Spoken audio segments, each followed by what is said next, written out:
Dr. Hovind taught science for 15 years. Then he got his PhD in education. He's always had a love for teaching.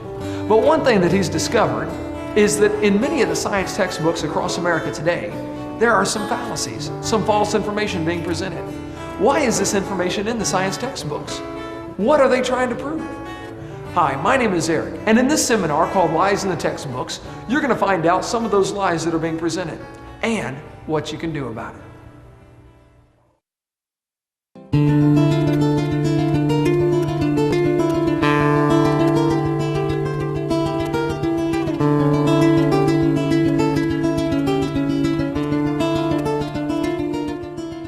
Well, welcome to our seminar on Lies in the Textbooks. My name is Kent Hovind. I taught high school science for 15 years. And now for, well, since 1989, I've been doing seminars on creation, evolution, and dinosaurs. And our goal is to strengthen your faith in God's Word. Now, this is not my wife. That's just a picture of her. We live in Pensacola, Florida. Been there 16 years. Have 3 children, 1 of each. And I got them all married and the dog died. Praise God, so I'm home free. And as we mentioned earlier, we have 4 grandkids so far, and that's God's reward for not killing your own kids when you thought about it. So we got a whole tribe, and they all live right around me and all work in our ministry. It's a real blessing to all have them right there. God's given us an amazing staff of people at Creation Science Evangelism.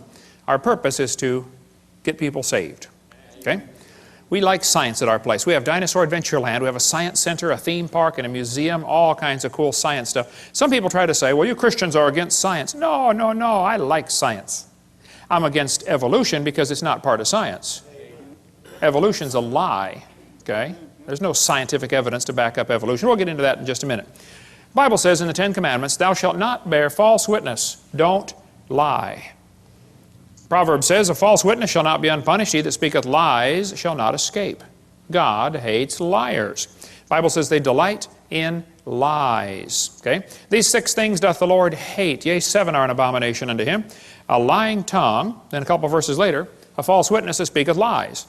Out of the 7 things God hates, 2 of them are liars. He must really hate them. He lists them in there twice, okay? Jesus said, you have your father the devil, and the lusts of your father ye will do. He was a murderer from the beginning and abode not in the truth, because there is no truth in him. When he speaketh a lie, he speaketh of his own, for he's a liar and the father of it. Now, I like science, and I collect public school textbooks. I have hundreds of them from many, many countries, from clear back from 1880, I believe, to 2005, textbooks. I'm not against science. We happen to really like the subject. We have all kinds of cool science displays at our museum and our science center, and you can come down and visit Dinosaur Adventureland and see for yourself. I am, however, against lying to kids. Now, in the first 3 videos, we talked about how students are being lied to about the Big Bang. It didn't happen. They're being lied to about the age of the earth. It is not billions of years old. They're being lied to about the cavemen. There's never been a caveman, unless you mean Osama bin Laden. Okay? They're being lied to about the dinosaurs. They did not live millions of years ago. Now, here we're going to cover about 30 more lies in the textbooks. There are hundreds we could go through. We're going to try to hit the highlights, and this could go for days just covering lies in our textbooks. I'm going to hit some of the big ones, leave some of the little ones go for another time when we have more time. Now, I am not trying to get evolution out of the public schools. I'm not. I think any theory should be allowed to be taught if you don't have to lie to support your theory with false evidence, okay? I am not trying to get creation into the schools. And I think Christians that work on either one of those are wasting their time. And many people have wasted hundreds of thousands of dollars trying to accomplish those 2 goals. It's futile. It's not going to happen. I am, however, trying to get lies out of the textbooks. I think we'll find if we take the lies out of the books, there's nothing left to support evolution. Well, that's their problem. They shouldn't have picked such a dumb theory to begin with, okay? It's not my fault, okay? Now, I'm not against teachers. My mother was a godly woman, led my dad to the Lord on their first date. She retired from teaching public school years ago. Been in heaven now for about 7 years. My brother led me to the Lord. He just retired last year from teaching public school after 34 years. There are many good godly teachers in the system. There are many good godly principals, many good godly school board members. I'm not against schools. I'm not against school boards. I'm not against teachers. I'm not against textbooks. I'm against lies. Okay, let's just keep it in perspective. Is there anybody here that thinks teachers or textbooks should be allowed to deliberately lie to students for any reason? And I mean deliberately. They might be lying and not know they're lying, okay, but if they're deliberately lying, that shouldn't be allowed, should it? Okay? Wisconsin has a law that requires textbooks to be accurate. So does Alabama. Textbooks shall be adequate and current, up to date. Okay? The latest information. Texas has a law that says instructional material shall be factual. Go Texas. Okay? Florida has a law that requires accuracy of instructional materials, and the commissioner is responsible to remove books that are not accurate. Well, commissioner, do your job. Okay? Watch this video and remove the books that are not accurate. It's so simple. It's so simple. Okay? California says textbooks shall be factually accurate and reflect current and confirmed research. Okay? Minnesota says the teacher shall not deliberately suppress or distort subject matter. Yeah, sure, hey there, fella, you betcha. The problem is, none of those states enforce their own laws. I don't know if Tennessee here has a law that requires textbook accuracy. They ought to if they don't have one. If you don't have one, pass one. This is a textbook from about 100 years ago. It says, God created the heavens and the earth in 6 days. Prayer is a duty, but it's vain to pray without a sincere desire of heart. God governs the world in infinite wisdom. You believe that's a public school textbook? Well, here's one today. Evolution is fact, not theory. Birds arose from non-birds and humans from non-humans. No person who pretends to any understanding of the natural world can deny these facts. Wow, something's changed.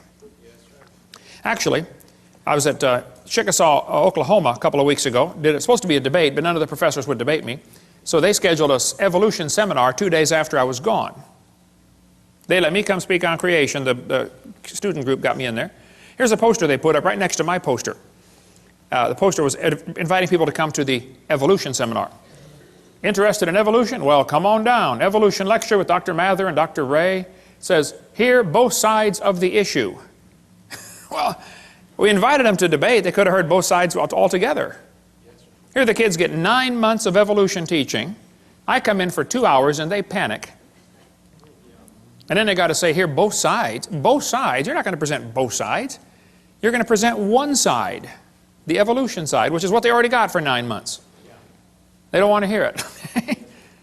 I think they said 20 people turned up, 15 of them are from the Baptist Student Union, just to see what the teachers would say. Okay? They hear both sides. Their own textbook, there in Chickasaw, Oklahoma, has 1/4 of the book, one entire unit devoted only to evolution teaching. Nothing about creation. Evolution's a dying religion surviving only on tax dollars. It's dead. This textbook has over 100 pages where evolution is talked about. There's not one single mention of creation. So don't tell me they want to hear both sides. They don't, okay? They want to present one view only. It's called indoctrination, not education. Now this is a chart showing how the atheists feel that the different states are doing with the teaching of evolution. They think you folks in Tennessee are doing a lousy job of teaching evolution to your kids. Go Tennessee, all right. Okay. They think the folks right over here in North Carolina are doing a good job of teaching evolution. Well, North Carolina folks, get on the ball. Turn your state red by the next time they do this survey, okay? Now, is there anybody here that thinks teachers or textbooks should be allowed to use outdated or false information just to get students to believe a theory? Would that be a good idea? No, okay? Anybody here that thinks teachers that deliberately lie should be fired? Okay? Is there anybody here that thinks textbooks with lies should be banned or the lies torn out of the book? Think that'd be fair? All right. Well, buckle up, hang on, let's go. It's always amazed me how two people can look at the same thing and come to opposite conclusions of what they are looking at. You know, two people can look at Grand Canyon. One of them believes in evolution. He looks at the canyon and says, wow, look what the Colorado River did for millions and millions of years.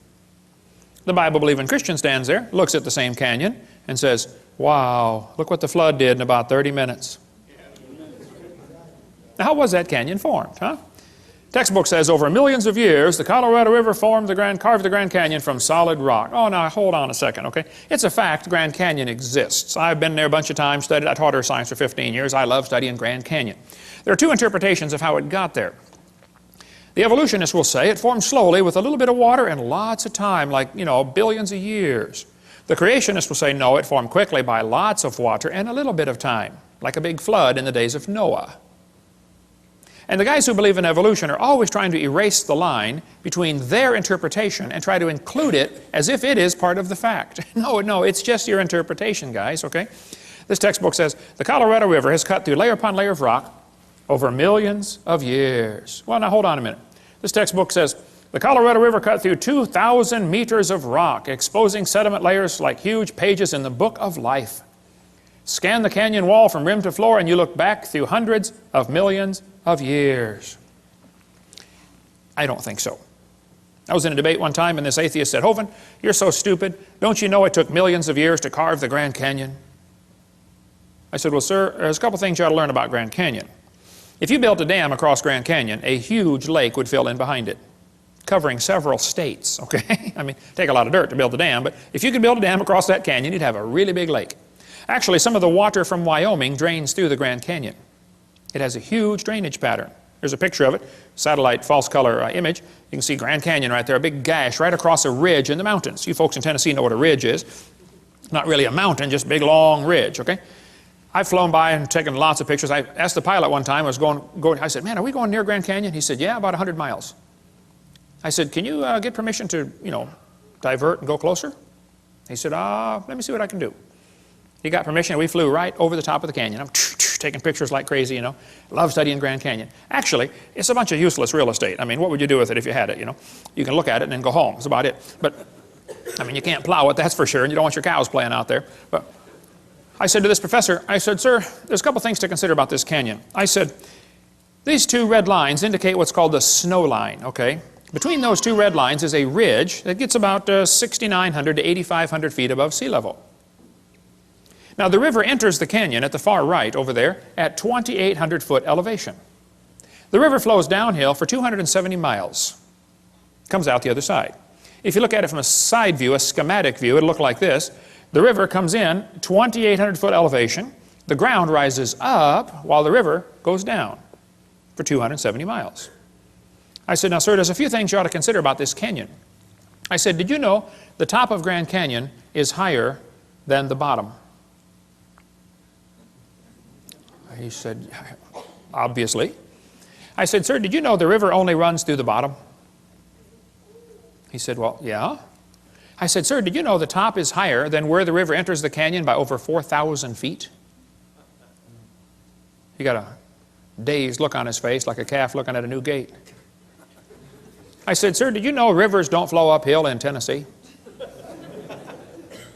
There's no delta. Where's the mud that washed out of Grand Canyon? Nobody has a clue, okay? That river did not make that canyon. Grand Canyon's a washed out spillway.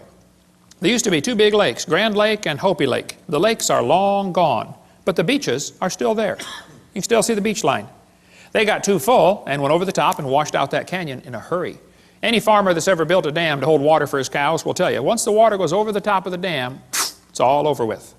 That's why they guard the levee like crazy during flood seasons, don't they? Get out there with sandbags. You don't want it to even get started. It's gone in a flash, okay? This river flows down this way. Obviously, it started at the top. Must have been a big lake backed up there, too. Even El Paso, Texas is called El Paso because it's the pass, okay? I bet there used to be a big lake backed up behind El Paso that dried up and left the white sands of New Mexico behind. That's another long, interesting story. But if you look at Grand Canyon, it's pretty obvious it's a washed-out spillway, okay? Almost all rivers around the world come together at what's called acute angles, less than 90 degrees. I mean, the rivers merge and keep going the same, general direction. If you look at Grand Canyon, the rivers on the lower left are indeed merging at acute angles, less than 90 degrees. But if you look at the upper right, the rivers are flowing backwards. Why would they do that? The rivers run backwards, hit the main channel, turn around, and come back out the other way. It's called a barbed canyon. There aren't many places like this on the planet. Well, this is evidence that a lake is draining, and as the water's running off the spillway backwards into the channel, it turns around, or off the dam. Water runs off the dam into the low place, turns around and comes back out through the crack, through the breach in the dam. Grand Canyon was not made by the Colorado River over millions of years. That is one of the lies you kids are going to face in your textbook. It's just not geophysically possible for that to happen. Now, are there any farmers or vets in the crowd that might know what this machine is? What is that, brother? That's a calf puller. That's a what? A calf puller. Once in a while, a cow has a hard time having that baby calf, and so they get the calf puller out, tie the cable around the calf's legs, and jack the calf out of the cow. You get a few tons of pressure on there, calf comes right out, no problem.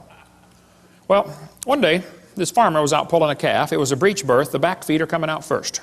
That's not good, but you know, it happens once in a while. So the farmer had the calf puller out there, and he's trying to pull the calf out of the cow. And a city fella stopped his car to see what on earth is going on. And the farmer said, "Have you ever seen anything like this before?" The city fella said, "I have never seen nothing like this." The farmer said, "Do you have any questions?" The city fellow said, "Yes, sir. I have one question. It's been bugging me for 10 minutes. The farmer said, "Well, what's your question?" And the city fellow said, "How fast do you figure that calf was going when it ran into that cow?" No, no, no, no, no. We're not separating the wreck here, fellas. You know, it's possible for two people to be looking at the same thing, and one of them is getting the wrong idea of what he's looking at. The Bible warned us that was going to happen. Knowing this first, there shall come in the last days scoffers. Did you know there are people that scoff at the Bible? I deal with them on a regular basis. I attract them like a lightning rod. They scoff, it says, because of their lust. There's no scientific reason for them to reject the Bible. They just don't like that book because it chaps their hide. So they're scoffing because of their lust, not because of their science, okay?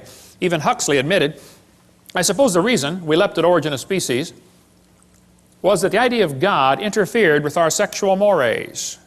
We don't want God telling us what to do. Okay? Arthur Keith said evolution is unproved and unprovable. We believe it because the only alternative is special creation, and that is unthinkable. The Bible says they did not like to retain God in their knowledge. For this cause, God shall send them strong delusion. Anybody that believes they evolved from a rock 4.6 billion years ago, I would say is strongly deluded. You would have to have help to be that dumb. You could not do it on your own. You'd have to have years of training and conditioning to believe such a silly idea. Hey, is it possible for a person to go insane? I mean, absolutely loony? Oh yeah, it happens, doesn't it? Okay. Is it possible for an entire group of people to go insane? Can you imagine over 900 people drinking poison Kool-Aid and killing themselves? A whole group went insane. Is it possible for an entire nation to go insane? You know, like millions and millions of people go just plain old nuts? Oh, it's happened, folks. Hey, is it possible for the entire world to go insane? Well, the Bible says the great dragon was cast out, that old serpent called the devil and Satan, which deceiveth the whole world. I think we're living in a time when just about the whole world has gone nuts. They believe they come from a rock 4.6 billion years ago. How dumb can you get? 2 Peter goes on to say, where is the promise of his coming? That's what the scoffers are going to say. For since the fathers fell asleep, all things continue as they were from the beginning of the creation. That's an important phrase. The scoffers are going to say, the way things are happening now is the way they've always been happening. Long, slow, gradual processes. The Bible says the scoffers are willingly ignorant. Willingly ignorant. In the Greek, that means dumb on purpose. They're willingly ignorant of how God made the heavens and the earth, and they're ignorant of the flood. The world was overflowed with water and perished. We cover more on that on videotape number 2 of our series. But one of the scoffers in the last days was a guy named James Hutton. Now, James Hutton lived in the late 1700s. James wrote a book and said the earth is millions of years old. You know, you need to understand, in the late 1700s, most people believed the Bible, or at least they were strongly influenced by Christianity, and everybody thought the earth was about 6,000 years old. That was the common teaching of the day. Okay? They taught the kids in the public school, you know, God created the world in 6 days, like we saw earlier. But this was also a time of many revolutions. We had the American Revolution, the French Revolution, the Polish, the Spanish, the German. Every country is just about revolting against the idea of a king and establishing a democracy. So they threw off monarchy, and this is known as the age of anti-monarchy. So the Bible says to honor the king, and some people thought the Bible was an obstacle to their political objectives, and they wanted to discredit the Bible. Keep in mind, this all happened in the early 1800s and late 1700s. So back when everybody thought the earth was a few thousand years old, James Hutton came along and said, oh no, it's lots older than that. And it got here by uniformitarianism. Ooh, kids, big word, bold print. That'll be on the test. They always are, okay? Uniformitarianism means the present is the key to the past. No, James, I think the Bible's the only perfect key to the past.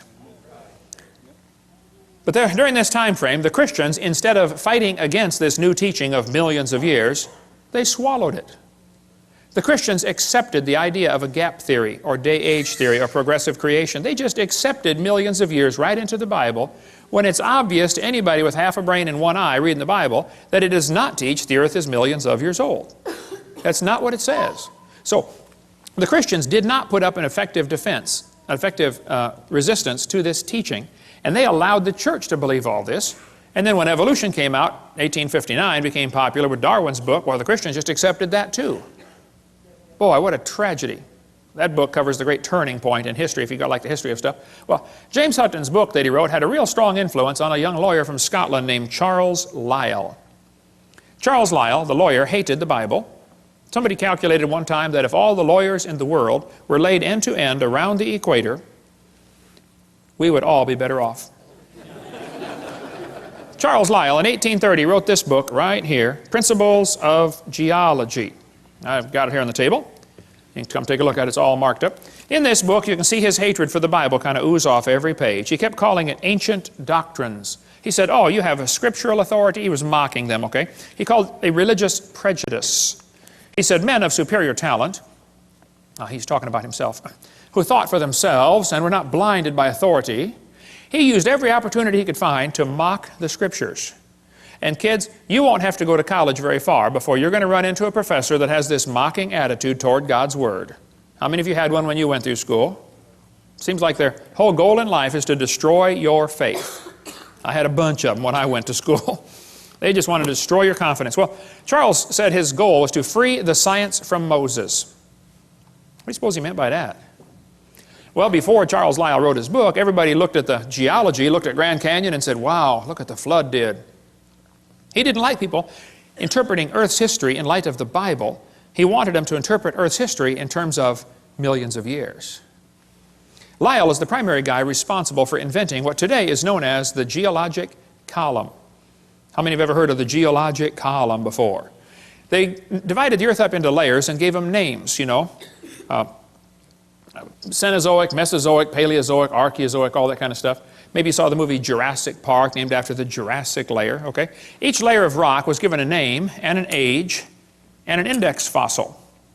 Now keep in mind, all this was done in 1830 before there ever was a carbon dating, potassium-argon dating, rubidium-strontium dating, lead-208, lead-206, uranium-235, uranium-238. None of those had even been thought of.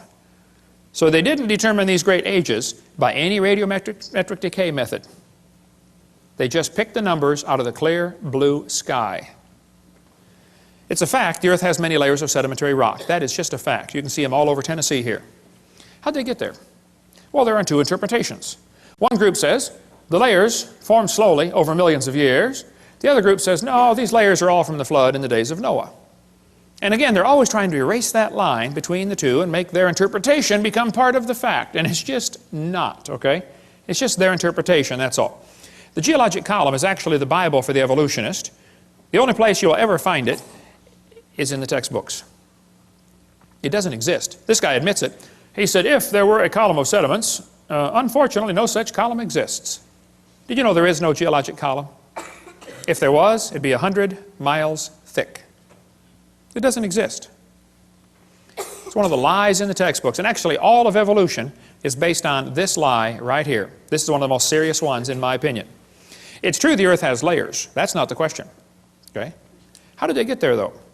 I mean, if that layer sat there for 10 million years waiting for the next one, don't you think it's going to rain once in a while in 10 million years? Why are there no erosion marks between the layers?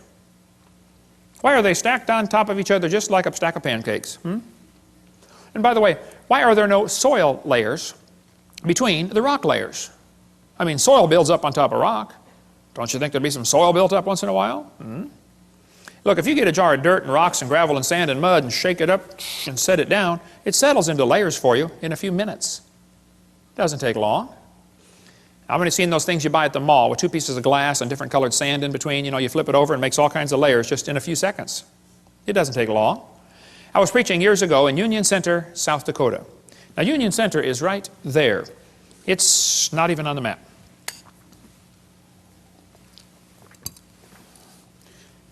And South Dakota puts everything they can find on the map just to kind of fill in the white places, you know.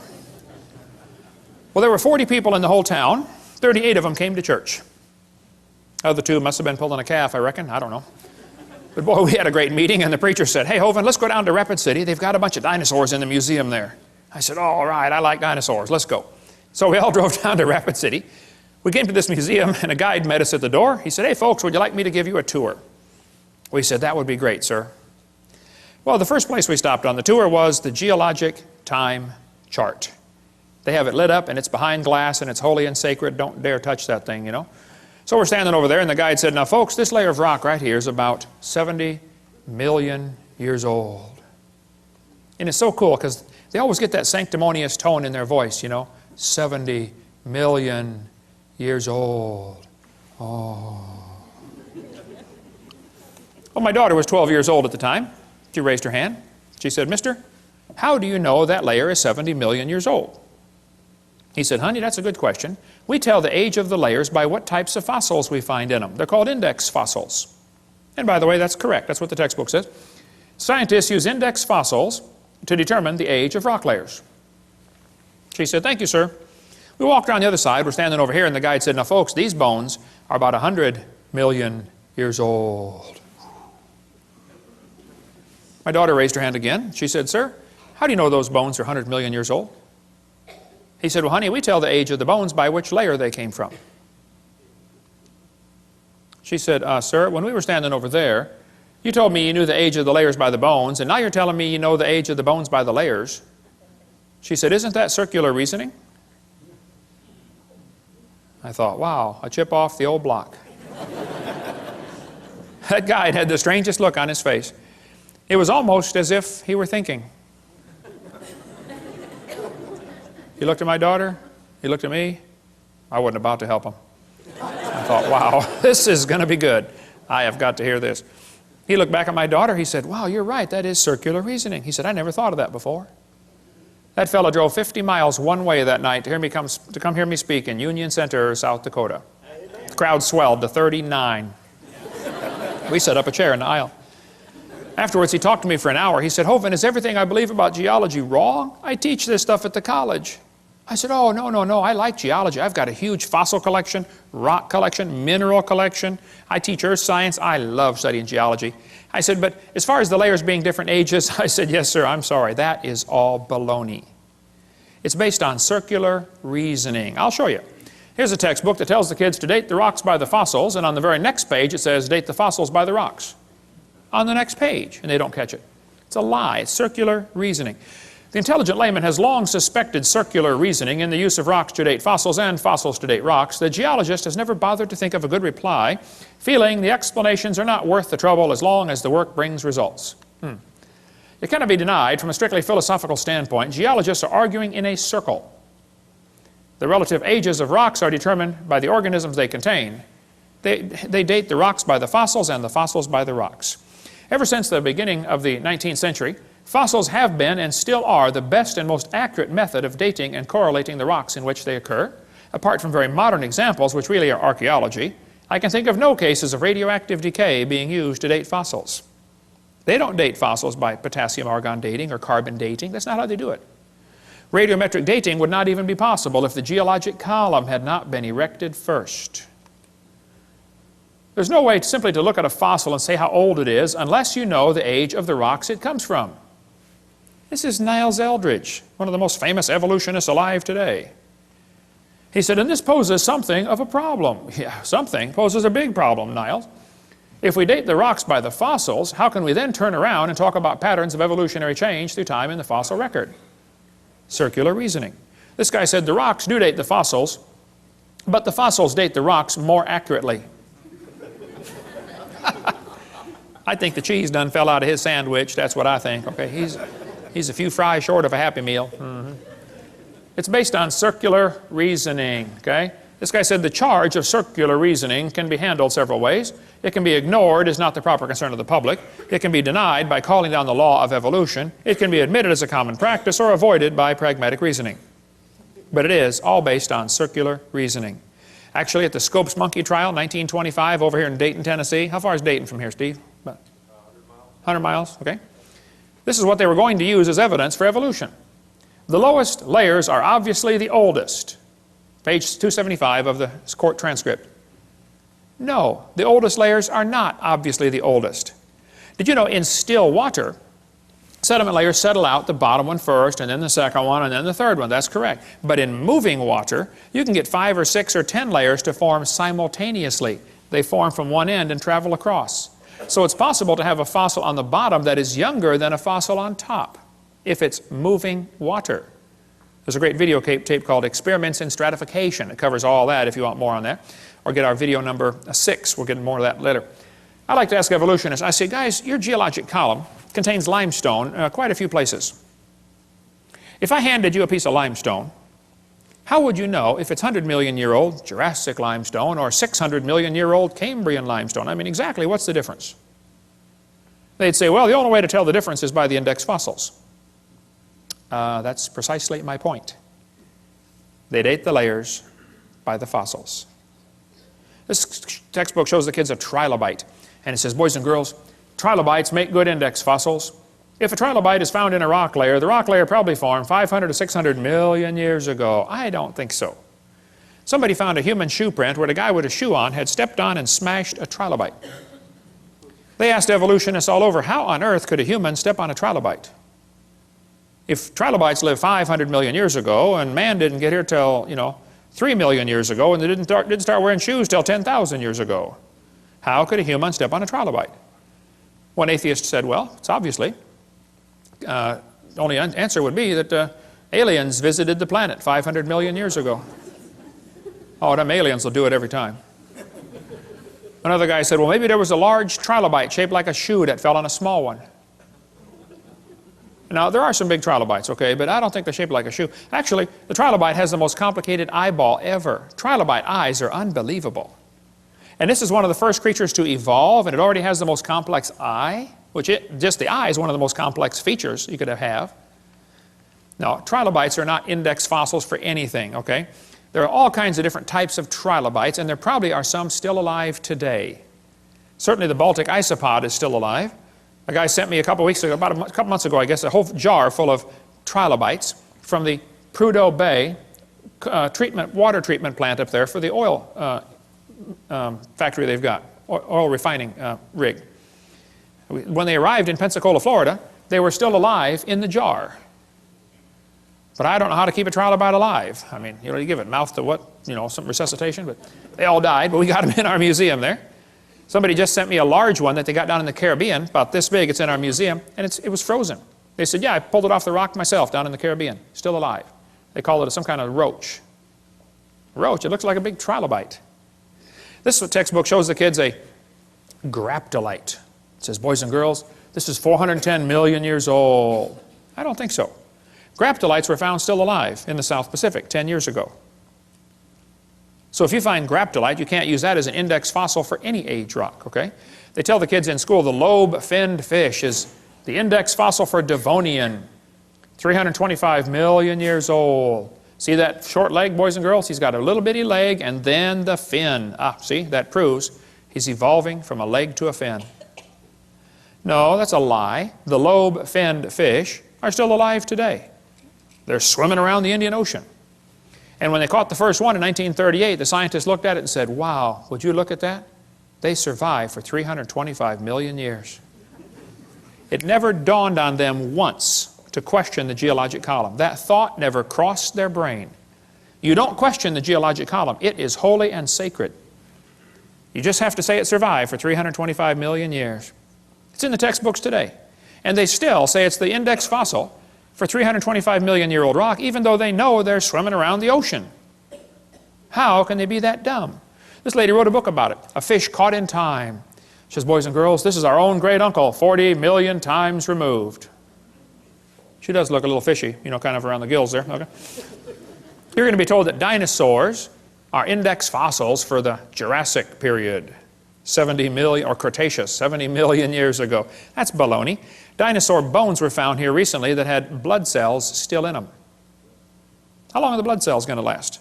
Here's soft tissue found with dinosaur bones, still flexible, soft tissue in March of 2005. Here's fossilized human hands found in the same rock strata as dinosaur bones.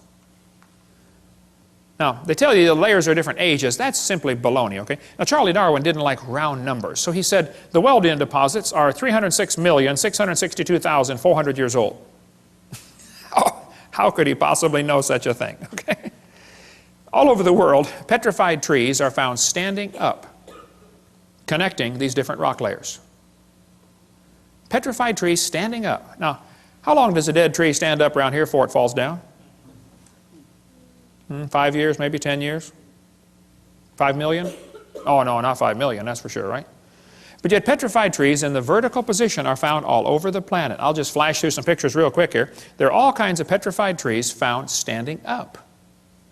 And they're running through multiple layers, and the kids are being taught the layers are different ages, and yet here's one tree connecting them all. I'm having a hard time believing these layers are different ages. That's what I'm having.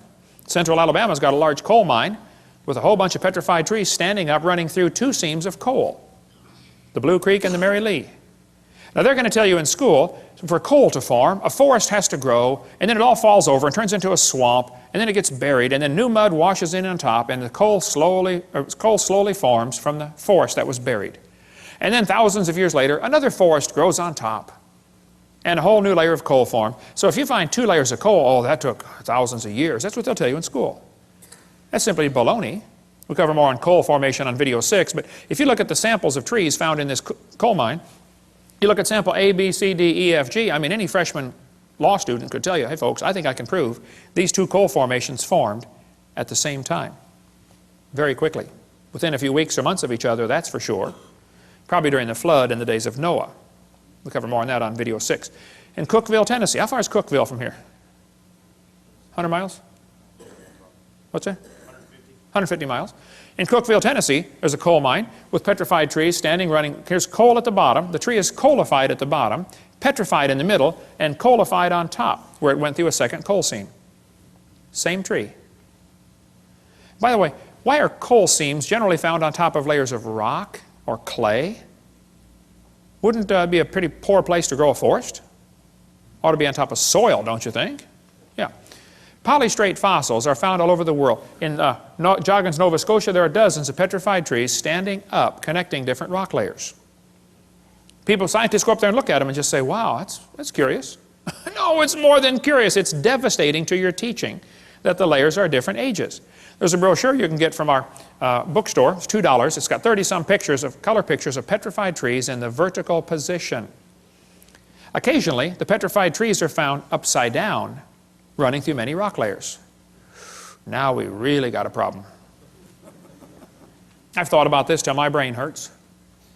The evolutionists have 2 ways to solve this. They can say, well, Hovind, you know, the trees stood upright for millions of years while the layers formed around them. Or, the trees grew through hundreds of feet of solid rock looking for sunlight. There's a third way to look at it. You know, maybe they were all buried in a big flood. How fast was that calf going? Keep that thought in mind, okay? Mount St. Helens blew thousands of trees into Spirit Lake. Lots of those trees are stuck in the mud at the bottom of Spirit Lake. They're going to petrify in the standing position. More on video 6 about that. It doesn't take long for things to petrify. Here's petrified firewood. The guy chopped on it before it turned to stone. Here's mummified dog stuck in a tree. Turned to stone. They chased a coon up the tree apparently and got stuck. They named it Stucky. What would you call it, okay? Here's petrified cowboy boot with the cowboy's legs still in it. The boot was made 1950 and the leg is turned to stone. Here's petrified fish giving birth. It does not take millions of years to give birth. Praise God, okay? Here's a petrified hat. Petrified pickle found in a jar. The guy sent me the jar and pickle. He said, Brother Hovind, I found this in Montana in an old home. The house was junk. The roof was gone. The house was falling apart. But he said, you want a petrified pickle for your museum? I said, of course. Who in their right mind would not want a petrified pickle, you know? Come on down to Pensacola, Dinosaur Adventureland, and see the petrified pickle. Here's petrified sacks of flour found in a flour mill that flooded in 1910 in Eureka Springs, Arkansas. Here's petrified toadstool. There's an amazing gem and mineral museum just south of Bloomington, Illinois, in the little bitty tiny town called Shirley, Illinois. You got to be trying to find it to get there, but it's worth going to see the Funk Gem and Mineral Museum. Okay? Here's petrified acorns. This kid sent them to me. He said, Brother Hovind, I was 7 years old at the time. He said, I stuck these acorns in a bucket of water, and I thought they might, sprout and make some trees, and I forgot about them. Next spring, my mama found the bucket on the back porch, and the acorns had turned to stone. He said, would you like them for your museum? I said, of course. Come on down and see the petrified acorns. More on petrification on video number 6. So kids, when they tell you the layers are different ages, you tell them Kent Hovind said they're confused or they're lying. It is not correct. Those layers all formed, nearly all of them, at the time of Noah's flood. 80 to 85% of Earth's surface does not even have 3 geologic periods appearing in correct consecutive order. Even though this geologic column does not exist, except in the textbooks, that teaching is what changed people in the 1830s away from believing the Bible to believing in uniformitarianism. This teaching especially affected a young preacher. He just got out of Bible college, studied to be a pastor of a church. His name was Charles Darwin. Anybody ever heard of Charles Darwin?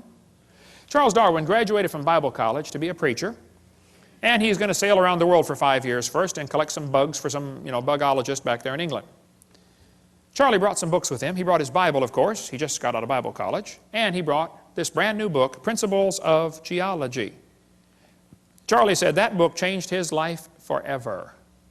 He later wrote to a friend and said, disbelief crept over me slowly. I felt no distress. He slowly lost his faith in the Bible.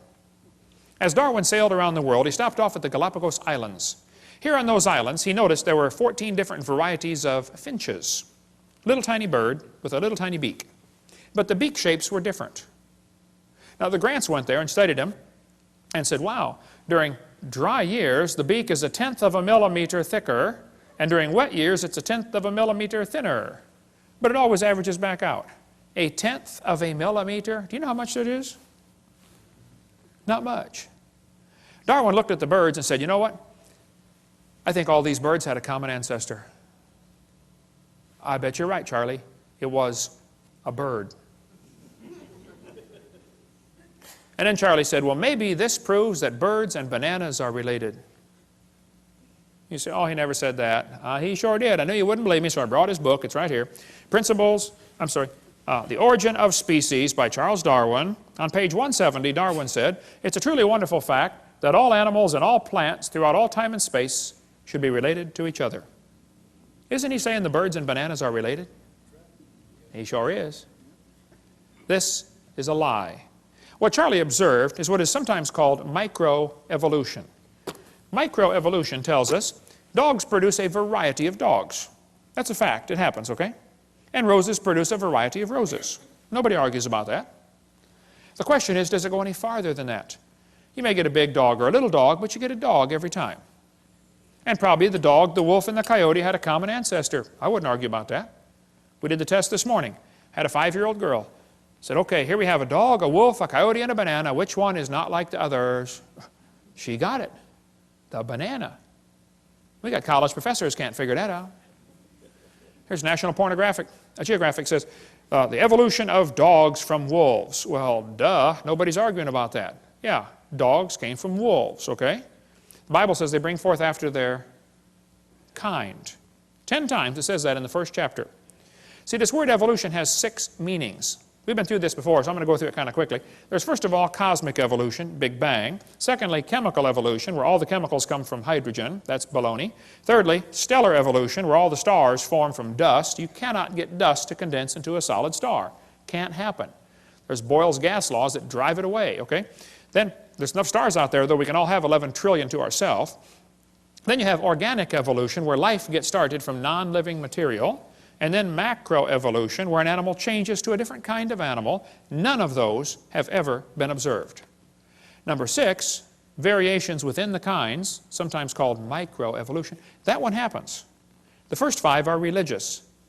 So whenever you discuss evolution, you have to define what you're talking about. If you're talking about number 6, I'm with you. I agree, that happens.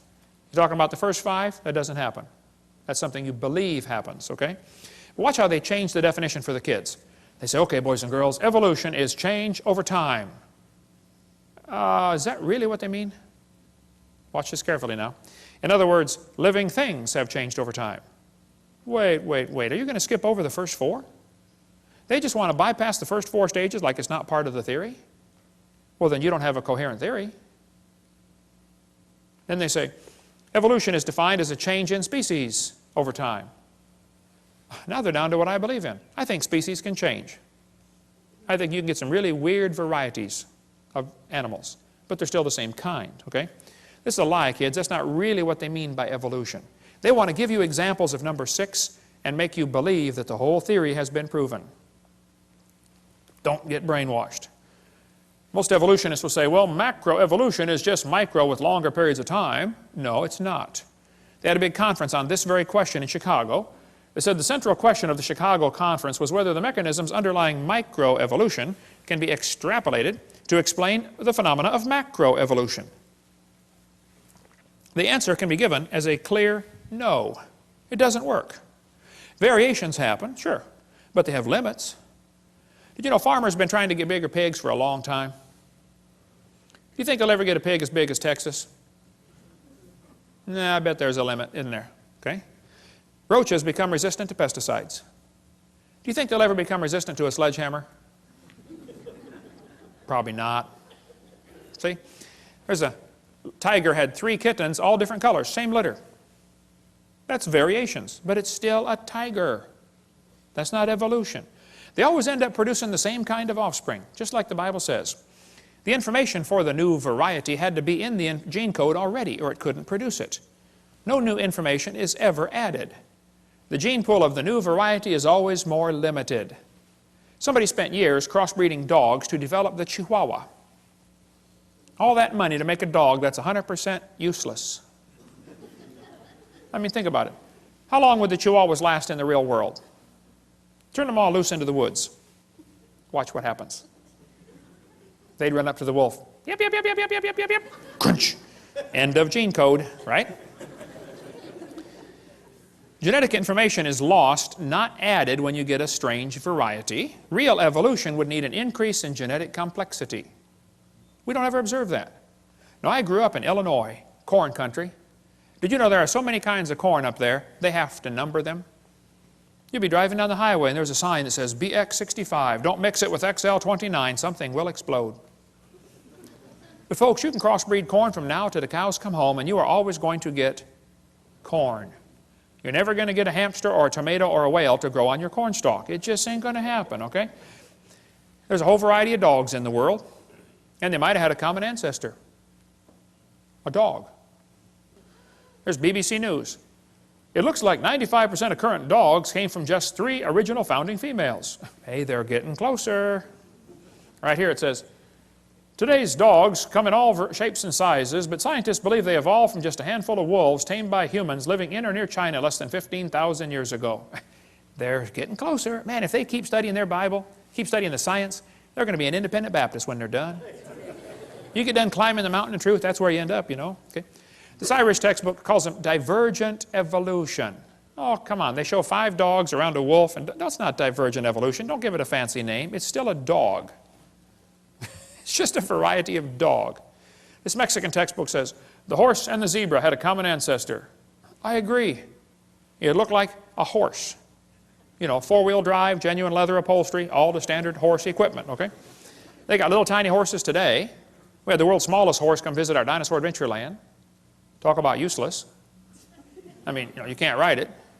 Well, my granddaughter could, but it won't bark, you know. What do you do with a horse like that? You know, horses, zebras, and asses can all be crossbred. They have competition in California. Who can get the weirdest animal? They get zorses, zonkies, zeonies, zedonks, zebras, and shebras. Here's a zebra who forgot to put his PJs on. Here's a herd of zebroids running around. You know, in the last 100 years, the Kentucky Derby's gone from an average winning speed of 127 seconds down to 123 seconds. Now, even in the old days, they had some pretty low times turned in, okay? Question, how much money would you guess has been spent on selective breeding trying to get the fastest horse for the Kentucky Derby. Millions and millions of dollars. They do the same thing right around here, don't they? Spend lots of money for a Tennessee Walker. What's the most expensive Tennessee walking horse you've ever heard of? $1 million for one horse? $3 million for one horse. That's how much per pound?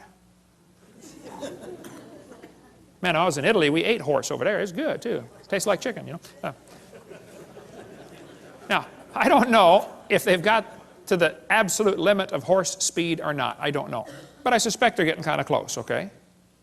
If you really want to win the Kentucky Derby, why don't you breed wings on your horse and fly around the track in 12 seconds?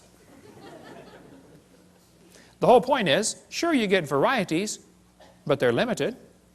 There's a bunch of different kinds of cows in the world, and they might have had a common ancestor. A cow. This magazine's where you order chickens. All right, boys and girls, should we order, you know, cinnamon queens, red rocks, white rocks, cherry eggers, or brown leghorns? But look what the magazine says. Jungle fowl are the original bird from which all varieties and strains of domesticated chickens are derived. Did you know all the chickens had a common ancestor? Anybody want to guess what it was? Chicken. You got it. There are 8 kinds of bears in the world, and they might have had a common ancestor. A bear. You know, broccoli, cabbage, cauliflower, and Brussels sprouts all have a common ancestor called a plant. In California, they've got huge fields where they graft English walnut trees onto black walnut stumps. They do it because the black walnut stump, the root system is tough and can handle the weather over there. But the black walnut doesn't taste as good, it doesn't sell for as much money, and it's tougher to crack. English walnuts taste better, they sell for more money, and they're easier to crack, but the root system rots. So they cut them off and stick them together. They do it all over there. Well, they can do it because they're both a walnut. See, you could never graft an English walnut tree onto the back of a turtle. That won't work, see? The sugar beets were used for years. When sugar got expensive, they wanted to get sugar out of beets. So they tried to do selective breeding to increase the sugar content in sugar beets. They raised it from 6% to 17%, but could not. They ran into a brick wall. Hey, can't go past 17. And the further they got away from the normal wild sugar beet, the more problems they started having. Now you got to babysit the field and spray pesticides and bugicides and everything else on it, okay? Because its disease resistance goes down. People say, don't bacteria become resistant to drugs? Well, that's because they lose information, not gain it. I'll show you. Dr. Spettner points out, this is based on a misunderstanding, for the mutations that cause antibiotic resistance still involve information loss. For example, to destroy a bacterium, the antibiotic streptomycin attaches to part of a bacterial cell called ribosomes. Mutations sometimes cause a structural deformity in ribosomes. Since the antibiotic cannot connect with the misshapen ribosome, the bacterium is resistant. Even though this mutation turns out to be beneficial for the moment, it still constitutes a loss of information, not a gain. No evolution has taken place. The bacteria are not stronger. In fact, under normal conditions with no antibiotic present, they are weaker than their non-mutated cousins. I'll give you an example. Suppose somebody's coming through town and they're handcuffing everybody, taking them off to jail, and then they're going to kill them. But you don't have any arms, so they can't handcuff you. Ha. Is that a beneficial mutation to not have arms? Well, yeah, for the moment, okay. But in long term, it's not beneficial, okay? And so all the examples they ever point to are bacteria becoming resistant to drugs. That's a loss of information, not a gain. The Bible is correct. They bring forth after their kind. James Hutton wrote a book in 1795, and people began to doubt the earth was 6,000 years old. Charlie Lyell wrote a book in 1830, and people began to doubt the flood, and Charlie Darwin's book made people doubt the Creator. And by the mid-1800s, people were wondering, wow, if God didn't do it, how did we get here? Who's in charge of the world? That led directly to the rise of communism, Marxism, socialism, Nazism. We'll cover that on Seminar Part 5. Politically incorrect, the dangers of this evolution theory. Now, Darwin didn't originate the evolution theory. It was around before him. He just simply made it popular, okay? But Timothy was warned by Paul here in 1 Timothy 6. You be careful about avoiding profane and vain babblings and oppositions of science falsely so called. Evolution is not science. Evolution's a religion in every sense of the word. Hitler said, let me control the textbooks, I'll control the state. Professor Wilson at Harvard University said, as were many persons from Alabama, I was a born-again Christian. When I was 15, I entered the Southern Baptist Church with great fervor and interest in the fundamentalist religion. I left at 17 when I got to the University of Alabama and heard about evolution theory. He lost his faith, first year of college. That's what happened to Philip Wentworth. Studied for the ministry at Harvard, lost his faith, gave up on the ministry. That's what happened to Scott. He almost lost his faith until somebody showed him one of my videotapes. And he said, oh, man, you saved my faith, Brother Hovind. This, Marty wrote me and said, I want to let you know your ministry has been a blessing to me. I'm one of the high school students in the anthropology class that is a victim of the dangers of evolution teaching. I was very discouraged and questioned the existence of God. I listened to your seminars and that completely encouraged me, and it was a blessing to me. Yay, rescued one. It's amazing how many thousands of people down through history have lost their faith because of this evolution teaching. Karl Marx studied, said he wanted to serve God with his life, went off to college, became an evolutionist. Comrade Stalin, there was a special this afternoon on TV. How many saw that about Comrade Stalin on the History Channel? He went to a Christian school, read Darwin's book, and became an atheist. Killed between 60 and 100 million of his own people. Andrew Carnegie became an evolutionist reading Darwin's book. He said it freed him from the shackles of religion. Light came in as a flood and all was clear. Not only had it got rid of theology and the supernatural, but I found the truth of evolution. Carnegie left behind millions of dollars to make sure evolution is taught in our schools instead of creation. He funded the National Center for Science Education. The list is really long. We'll have to quit now. But 75% of kids from Christian homes that go to public schools lose their faith after 1 year of college. What's in these textbooks anyway? What are they teaching our kids that's making them lose their faith? Well, we're going to cover some of the lies in the textbooks, some more lies in the textbooks, in the next session. There is no known evidence to support the evolution theory except things that have been proven wrong a long time ago. If real evidence exists for this evolution theory, I would like to see it. We've been offering $250,000 for real scientific evidence for evolution. We've had that offer for over 10 years. There isn't any, okay? I'll give you an example. Suppose I had a theory that the moon is made of green cheese. Now that's a dumb theory, I know. But hey, it's okay to have a dumb theory. There are no laws against dumb theories. But then suppose I started teaching my students, hey kids, did you know NASA proved my theory in 1973 when they went there on a secret mission and drilled a hole and found the moon is made of green cheese? Oh, now hold on a minute. It's okay to have a dumb theory. It's not okay to lie about my evidence for my theory, okay? It is worse for me to get paid by tax dollars while I lie about my theory. So I don't mind if they want to have a theory that we came from a rock. That doesn't bother me. It does bother me that they want to lie to the students about their evidence, and it really bothers me that I have to pay their salary while they lie to spread their theory. So here's some of the evidence they use for evolution theory. They say, we have evidence from fossils. I say, guys, you got to be kidding. No fossil counts as evidence for evolution. None. If you find bones in the dirt, all you know is it died. You don't know it had any kids. No fossil could count as evidence for evolution. None. They say we have evidence from structure, from molecular biology, from development. Well, let's talk about a few of these. Evolution is dead.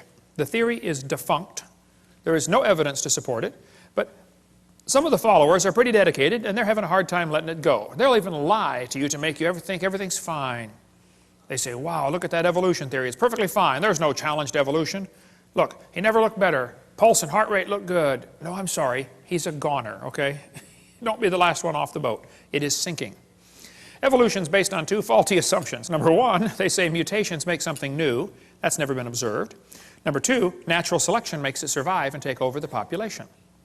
Evolution is actually a religion of death. In order for evolution to work, one animal evolves a little better than the rest. What must happen to the rest of them to make this thing work?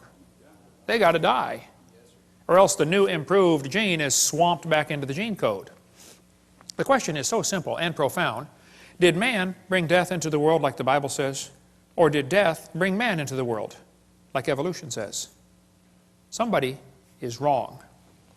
Textbook says there are mutations, and they are the original source of variation in populations. I agree, mutations happen, no question.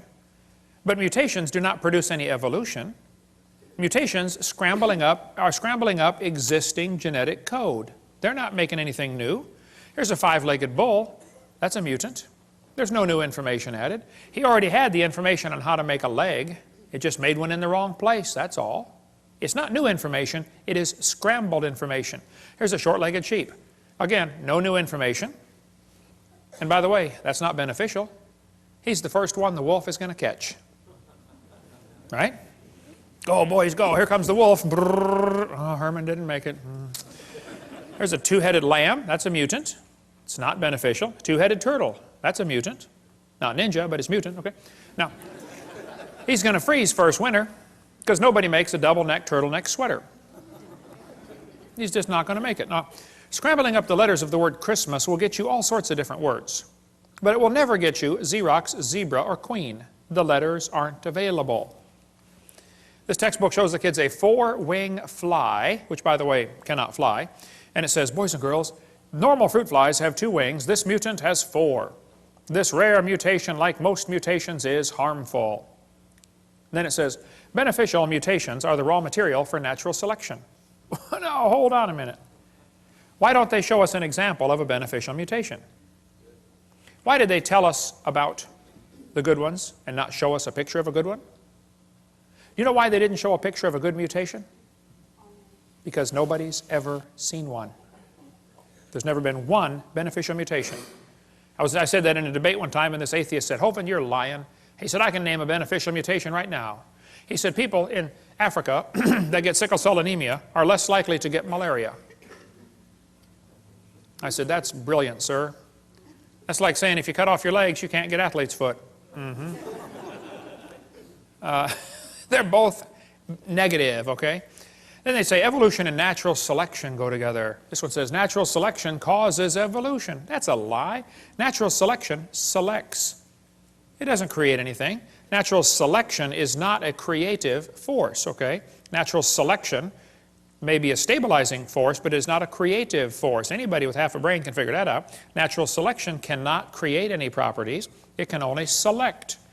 This textbook says, evolution by natural selection had occurred in just 1 year. Oh, they're lying. It says natural selection can lead to evolution. That's a lie. Natural selection selects. It doesn't create a thing. If you worked in a factory that made cars, how far is the Saturn plant from here? Pretty close, isn't it? How many of you work? Anybody here work in the Saturn plant? Okay. Suppose you worked in quality control. Your job was to check the car when they got done building it, you know, kick the tires, slam the doors, and drive it around, see if it runs. If you caught every single mistake, they don't, by the way, but if you did, okay, how long would it take that quality control process to change the car to an airplane? You say, Hovind, quality control can't change it to something else. Oh, I know. Only design engineers can change it. And God's natural selection is a quality control that will never change it to a different animal. It'll just make sure you get a good animal, that's all. They keep talking about survival of the fittest. Well, I agree, but that doesn't explain arrival of the fittest. And even survival of the fittest is pretty shaky. It's what's called a tautology, a sentence that means nothing. I'll show you. If you say, Professor, why did it survive? He'll say, oh, because it's the fittest. You know, survival of the fittest. How do you know it's the fittest? Because it survived. How else can you tell? Oh, I see. Look, if a whale goes through a school of fish and eats 80% of them, it's not survival of the fittest. It's actually survival of the luckiest. That's what's really going on out there. But some of these scientists have the ability to make amazing observations and still come to the wrong conclusion. One day a bunch of scientists were going to see how far a frog could jump. They put their big old frog down there and said, jump, frog, jump. That frog jumped 80 inches. They brought the frog back, cut off one leg. Said, jump, frog, jump. He only jumped 70. They brought him back, cut off another leg. Said, jump, frog, jump. He went 60. They brought him back, cut off another leg. Said, jump, frog, jump. He jumped 50 inches. They brought the frog back, cut off his last leg, and said, jump, frog, jump. You know, they expected he might go maybe, 40 based on the data. Actual jump was 0. The frog didn't move. They yelled louder, jump, frog. The frog never moved. The scientists were baffled. They tried the experiment again. New frog. Got the same results every time. So the brilliant scientists put their data together and said, you know what, folks, the frog jumped less as the legs were removed. Hey, that's a good observation. They got it right on the head. And they said, so we must conclude that a frog with no legs goes deaf. Bad conclusion. It's possible to have a good observation and still come to the wrong conclusion, you know. That's what they did with the fruit flies. They put them flies in the laboratory, they nuked them, microwaved them, x-rayed them. They did all kinds of mean things to those flies, and they got some weird looking baby flies. They got flies with curled wings. They fly around, buzz, zzz, zzz, zzz, couldn't go anywhere. They got flies with no wings at all. What do you call that? A crawl or a walk? Can't fly. They raised all these mutated flies in the laboratory and said, you know what, folks, fruit flies refuse to become anything but fruit flies. Well, duh. So they said all mutations produce flies that were inferior to the original fly. Good observation. They said, so we must conclude that flies have evolved as far as they can go. Oh, bad conclusion, you know. Maybe you could conclude that God made them right to begin with, and all you're doing is messing them up in your laboratory. They were doing fine till you guys got a hold of them. Yeah. And they say evolution's as fit as ever. Yep, fruit flies in the north have wings 4% larger than flies in the south. Well, that proves something to somebody somewhere, I'm sure. But it's still a fly, okay? Then they tell the kids, the peppered moth is proof for evolution. They counted the moths on the trees and found it was 95% light colored and 5% black. Then they burned coal in the factories and the trees turned black. And they counted the moths again. It was only 5% light and 95% black. The problem is the entire story is a lie. They glued dead moths to the tree to take that picture for your kid's textbook. It's right here. Where's this book used at, brother? It's not used anymore. Peppered moth. It's still in the new books, though. Evidence for evolution. Those are dead moths glued on a tree because after 40 years of watching, they found a grand total of 2 moths on the trees. 2 out of, let's see, what's 95% of 2? Wow. I have to do some figuring on that one. They still keep it in the textbooks, though, as evidence for evolution. What's the Tulsa Zoo doing having a peppered moth display? I mean, this is a zoo, for heaven's sake. Why do they push evolution in a zoo? Get the book Icons of Evolution if you want a whole lot more on the history of this peppered moth idea. But they tell the kids, we're going to learn to think critically. Boys and girls, do you think humans are still evolving? What kind of question is that? That's one of those questions like, have you stopped beating your wife yet? Wow, let me think. If I say yes, I'm admitting I did. If I say no, I'm still doing it. Did you know it's possible for the question to already have a built-in assumption? Look at that question. Do you think humans are still evolving? What's the built-in assumption? That humans evolved. Now, how's a Christian kid supposed to answer that for homework for Monday?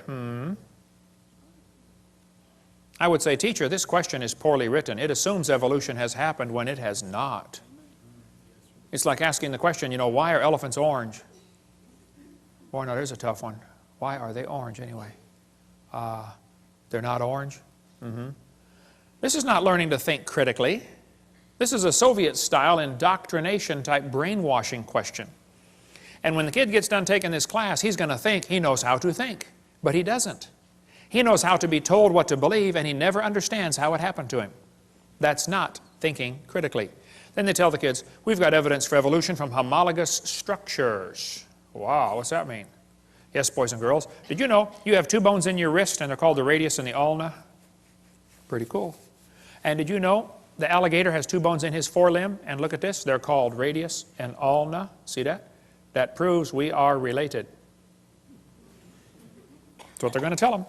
Homologous structures provide evidence that these animals evolved from a common ancestor. It's found in just about every textbook. You got it in these other ones up here, I'm sure, don't you, Steve? Homologous structures as evidence for evolution. They descended from a common ancestor, textbook says. Think critically. The bones are the same, boys and girls. See, that proves we're related. Evolved from a forelimb of a common ancestor. This textbook says, comparative anatomy provides further evidence of evolution. The commonalities suggest that these and other vertebrate animals are all related. They probably evolved from a common ancestor. This is a lie. They probably have a common designer. You know, the different bones in different animals come from different genes on the chromosomes. They're not homologous to begin with, okay? And even if they were, that still wouldn't prove common ancestor. Proves a common designer. The same designer made them all. Did you know the lug nuts from a Pontiac will fit on a Chevy? You can go out in the parking lot and try it. They will. That proves they both evolved from Honda 14 million years ago. No, it's true many animals have a similar four-limb structure. That's a good observation. I agree. They say they must have had a common ancestor. Oh, bad conclusion. Then they'll say, this helps prove we all came from a rock. Well, now you really have got a bad conclusion there. Then they tell the kids, we have evidence from development. Now this one makes me angry. So I'm going to try to stay calm while we talk about this. Is probably one of the most dangerous lies in the textbooks. We'll just calm down now. Okay, I'm ready. This textbook says the similarity between the early stages of development of many different animals helped convince Darwin that all forms of life shared common ancestors. Darwin considered this the strongest class of facts in favor of his theory. This was the best evidence Darwin knew of for his theory. The guy who made up this dumb idea is named Ernst Haeckel. Haeckel called this idea we're about to share with you the biogenetic law, which means as animals develop inside the mother, they go through the stages of evolution. All you got to do is memorize the word farm, F-A-R-M, fish, amphibian, reptile, mammal. That's the way they say it happened. The phrase they had for it back then was ontogeny recapitulates phylogeny. Wow, what's all that mean? Well, ontogeny is the growth of the baby. It goes through stages, okay?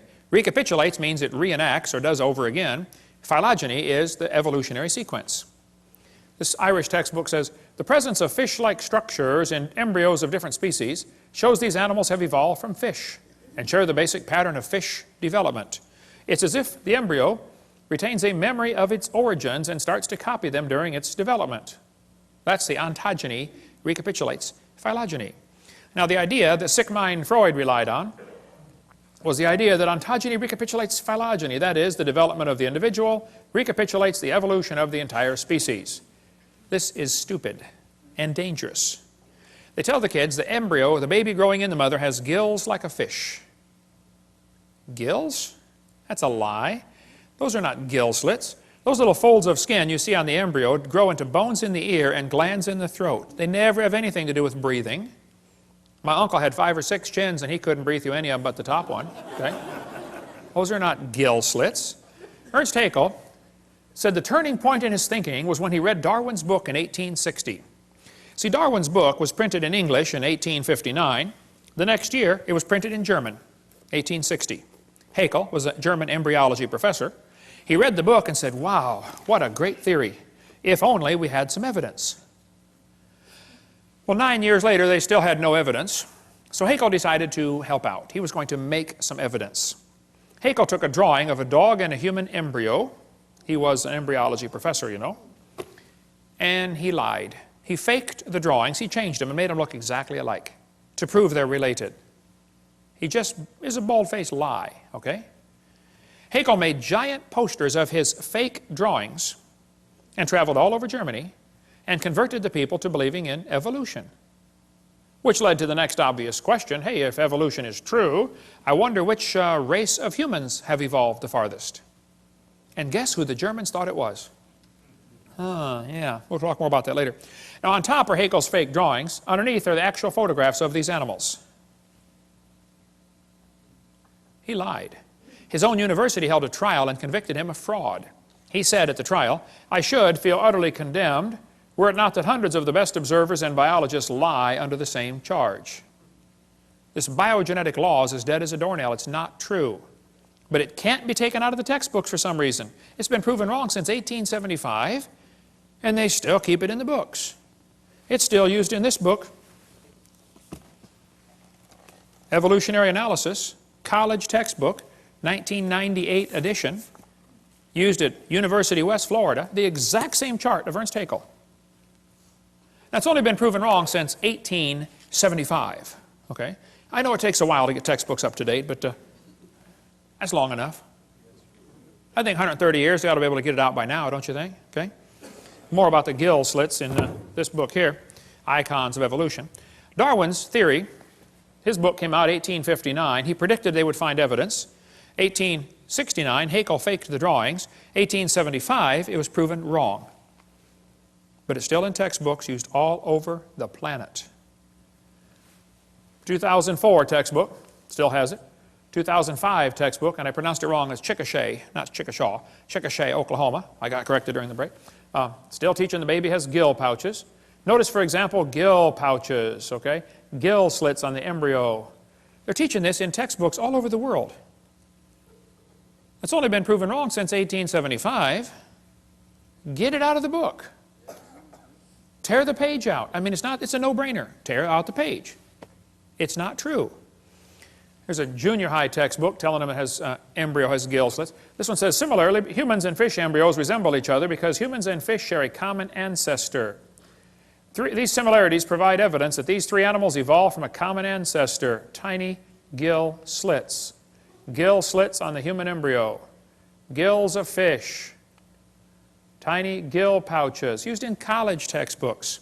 There's a 2004 textbook saying it has evidence of evolution is seen in development of embryos. You can't get a high score on SAT or ACT tests unless you lie and say the baby has gill pouches. It's found on every single test we could find. If you don't believe in evolution, you won't score high to get into college, or at least give the evolution answer.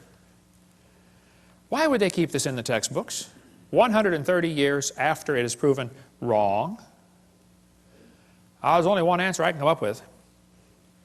I'll tell you in a minute. This one shows a 5 to 6 week embryo, and it says by 7 months the fetus looks from the outside like a tiny normal baby, but it's not. It's not a baby at 7 months. Hello, that's a lie. It's a human at conception. 34% of babies born at 5.5 months will survive. One lady had surgery on her baby before it was born. Cut the mother open, cut the uterus open, and the baby's holding the doctor's finger at 5 months along. Let's see, the angel of the Lord said, behold, thou art with fetus. No, I believe he said you're with child, didn't he? Yeah, it's a child before it's born. Yeah. Scott Peterson is accused of murdering his wife and unborn child. Now, Paul Azan, you hypocrite. Don't you think it's okay to have an abortion, and yet you call it an unborn child? Scott Peterson is found guilty of murdering his wife and son. That's because in California you have to have a double homicide to get the death penalty. So they want it to be a son or a child, but the rest of the time if you want to have an abortion it's okay. Now it's not a child, it's just a fetus. Well, let's get consistent here, folks, okay? Which is it? All right? More about embryology on this one, but why do they keep this in the textbooks? It's very simple. That's the only way to justify abortion. They want you to think it's not human yet. Somebody wants to reduce the population of this planet. And abortion has already done 20% of the entire world's population has been killed by abortion. 1 billion people. Let's see, Hitler killed 6 million, Stalin about 100 million, abortions 1,000 million. That's going to work. We'll cover more on that on video 5. Anna Rosa had her arm chopped off in a botched abortion. She was born anyway. They thought they killed her. Everybody says, oh, that's terrible. What if they would have cut her head off instead? We never would have heard about Anna Rosa. Now, I live in Pensacola. You might have heard of my town. We've had 2 doctors that were doing abortions shot and killed. Several clinics have been blown up or burned down. I did not shoot any doctors, and I did not blow up any clinics, okay? And I don't think Jesus would do it that way. He grew up under Roman control. He didn't go around blowing up tanks and burning down bridges, okay? But when the first doctor got shot, I was preaching in Fort Lauderdale. The next day I flew home, and right in front of me on the airplane were 2 women from NOW, the National Organization for Wild Women. And they were flying up to Pensacola, going to have a big rally and march around town, you know. As we got off the airplane, and I noticed on their shirt it had in huge block letters, choice above all. So, being my mild-mannered self, I said, excuse me, ma'am, what does this mean, choice above all? She said, a woman ought to have a right to choose. I said, choose what? She said, choose to have an abortion. It's her body. I said, well, yes, ma'am. If she wants to abort her body, I suppose that's fine. But it looks to me like she wants to abort somebody else's body. When you consider half of them are male, think about it. It's not her body. I said, by the way, ma'am, I'm kind of curious about this. I have 3 kids. I delivered one of my kids at home. I used to raise hamsters. I taught biology and anatomy. I'm kind of familiar with this process. I said, why does the woman's right to choice stop at birth? Why don't we let the mother choose to kill it after it's born? It'd be a lot safer and simpler. Hey, why don't we extend abortion rights up until the kid's 2 years old? I know a lot of mothers with a 2-year-old that have thought about it a time or two. I won't ask you to raise your hand, but I know you're out there. I got it. Let's extend abortion rights up until the kid is 18. I bet they'd behave a lot better. Son, one more time and I'm going to abort you. Hey, teacher, where's Johnny today? Oh, he didn't do his homework yesterday, so his mommy aborted him. Hey, grades would skyrocket, wouldn't they? By the way, Peter Singer is pushing for abortion after the baby's born. He's trying to get legislation passed so you can kill the baby up to 28 days after it's born and still call it an abortion. Have you ever noticed the news media calls them pro-choice and they call guys like me anti-abortion? I'm not. They do that anti-abortion because it's a negative sounding term. Pro-choice is such a positive sounding term. How about let's call me pro-life and call them pro-death? And we both get a positive sounding term. That's why I refuse to take the paper. I just can't stand their liberal slant on everything. We get a call once in a while. Hey, you want to take the Pensacola News Journal? I say, no, ma'am, we don't have a parakeet. That's what I tell them. See, the media will ignore the wishes of the majority and they're going to push their liberal agenda. We'll cover more on that on part 5. Well, remember when the kids got shot in Colorado? Right away they jumped on the gun control issue. You know, if kids keep getting shot in our schools, maybe it's time to consider some other issues like should we have public schools? Or maybe should we teach them evolution? That's what did the Columbine shooting. Those kids were real strong believers in evolution.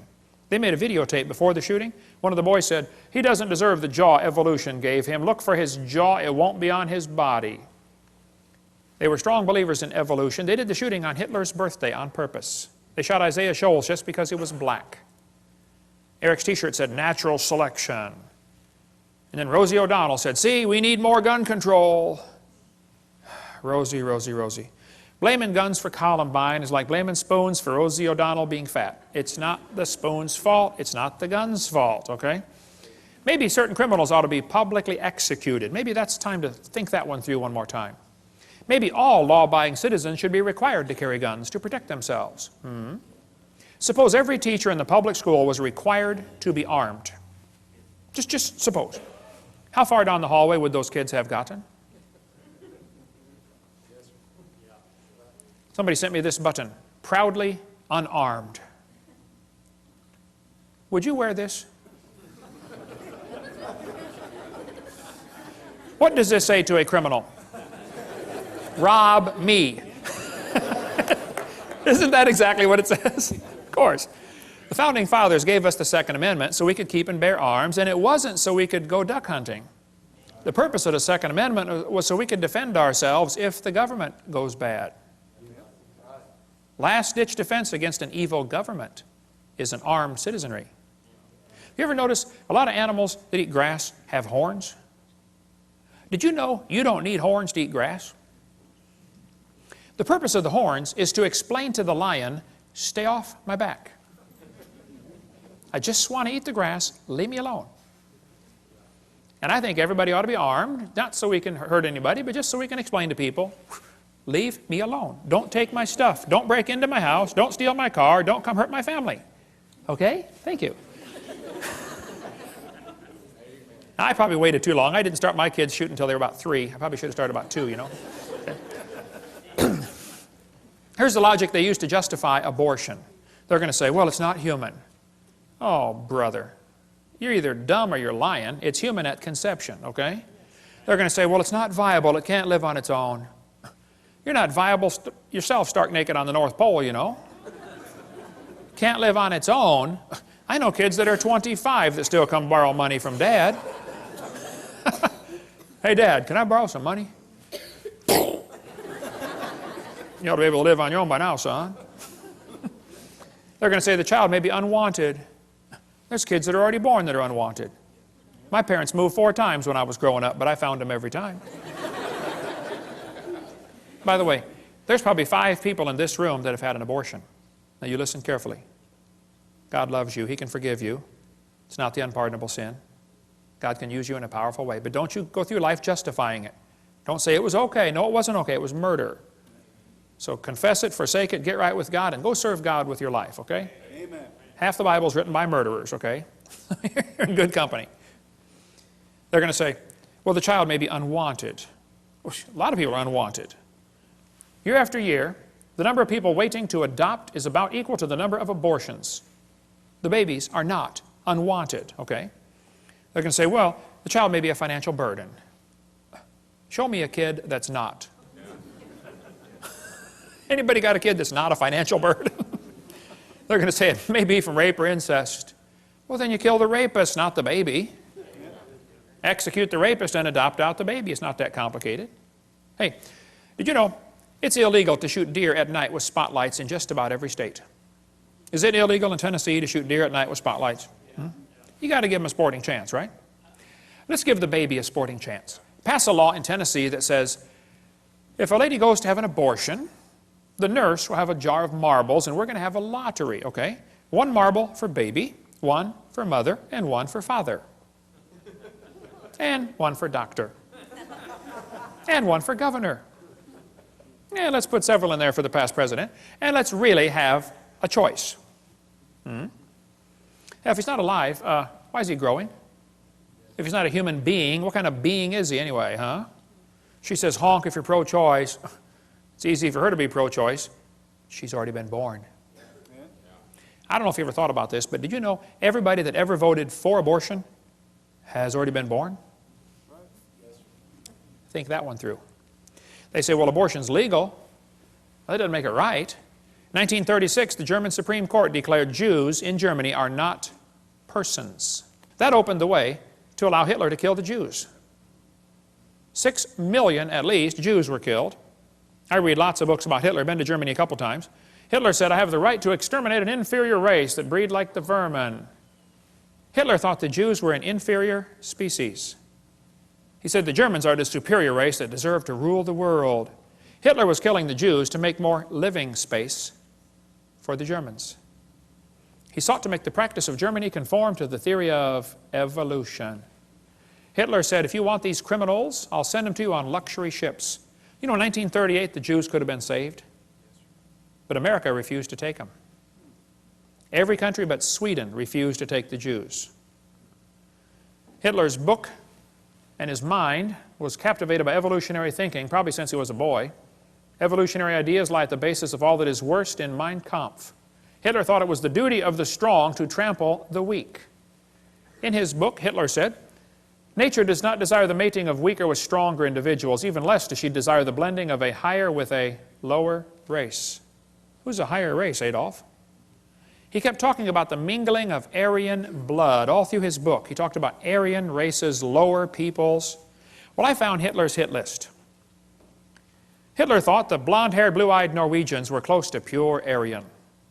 Did you get all that? The blonde-haired, blue-eyed Norwegian. Vorden står det till idag. Ja, sure you betcha. Ufta, hey there, fella. He thought the Germans were mostly Aryan. The Mediterraneans are slightly Aryan. The Slavics are half Aryan, half ape. Orientals are slightly ape. Black Africans are mostly ape. And Jews are close to pure ape. Hitler killed the Jews to speed up the evolution process. Let's eliminate the inferiors. Anybody know where the Olympics were held in 1936? Berlin. Anybody know who won the most gold medals? Jesse Owens, the black American athlete. Hitler was so angry, he said, it's not fair to make my men race against this animal. Hitler said, I regard Christianity as the most fatal, seductive lie that ever existed. Well, that's because he thought biological evolution would weed out the religion and be a weapon against religion, because the Bible teaches all nations are of one blood. And if you think you are superior to somebody because of the color of your skin, number one, you're wrong. Number two, you're stupid. Okay, number three, you're not right with God. Okay, we cover more on the races, and there's no such thing as races. It's just skin colors on video number 7. I stood in the courtroom in Nuremberg where they held the trial years ago. Those guys on trial said, we did nothing illegal, we were just obeying orders. Yeah, and they were found guilty anyway, weren't they? Because see, there's a higher law than Germany's law. It's called God's law. Now, the Supreme Court in America in 1973 said the word person does not include the unborn. That's the decision that opened the way now for 45 million babies to be killed in America. 1,000 million, that's a billion worldwide. On September 11th, 2001, 3,000 Americans were killed by terrorists. We spent billions of dollars trying to hunt them down and kill them, right? You know what else happened September 11th, 2001? 4,500 Americans were killed by abortionists. 50% more, and nobody said a word. The next day it happened again. We've had a September 11th tragedy every day ever since. Have we gone nuts? Margaret Sanger started a group called Planned Parenthood to eliminate the inferior species. She wanted to wipe out the blacks, the Jews, and the Orientals. She thought they were human weeds. We could spend all day on Margaret Sanger, but they thought that, just like Hitler said the Jews are a parasite in the body of nations, Margaret Sanger said the unborn child is a parasite in the woman's body. No, it's a child, okay? It's a baby. We could spend all day on Margaret Sanger. We don't have to take time for that now, but this is a Planned Parenthood document from 1952. They said, your question's answered about birth control. What is birth control? Is it an abortion? They said, oh, definitely not. An abortion requires an operation. It kills the life of a baby after it has begun. Well, you bunch of hypocrites at Planned Parenthood. Now they're the biggest funder of abortions in the country. These 6 things doth the Lord hate. Hands that shed innocent blood. God hates this. Cursed be he that taketh reward to slay an innocent person. And all the people shall say, Amen. Amen. Your textbooks are going to tell you kids that you have an appendix that is vestigial. You don't need it anymore. That's a lie. You need your appendix. The appendix is part of your immune system. Here's an article on the web from University of Chicago. Ask a scientist. Nancy writes in and says, what is the function of the appendix in a human before it is taken out through surgery? This lady writes back and says, the appendix has no known function. She's way behind the times on that one. She goes on to say, it is believed that the appendix will gradually disappear in human beings as our diet do not includes cellulose no more.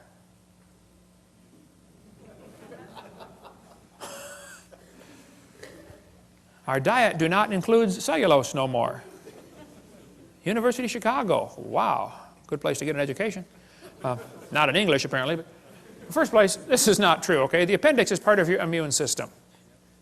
You need your appendix. The appendix activates killer B cells like your thyroid activates killer T cells. It's true you can live without your appendix. That's true. You could live without both your legs and both your arms and both your eyes and both your ears also. Doesn't prove you don't need them.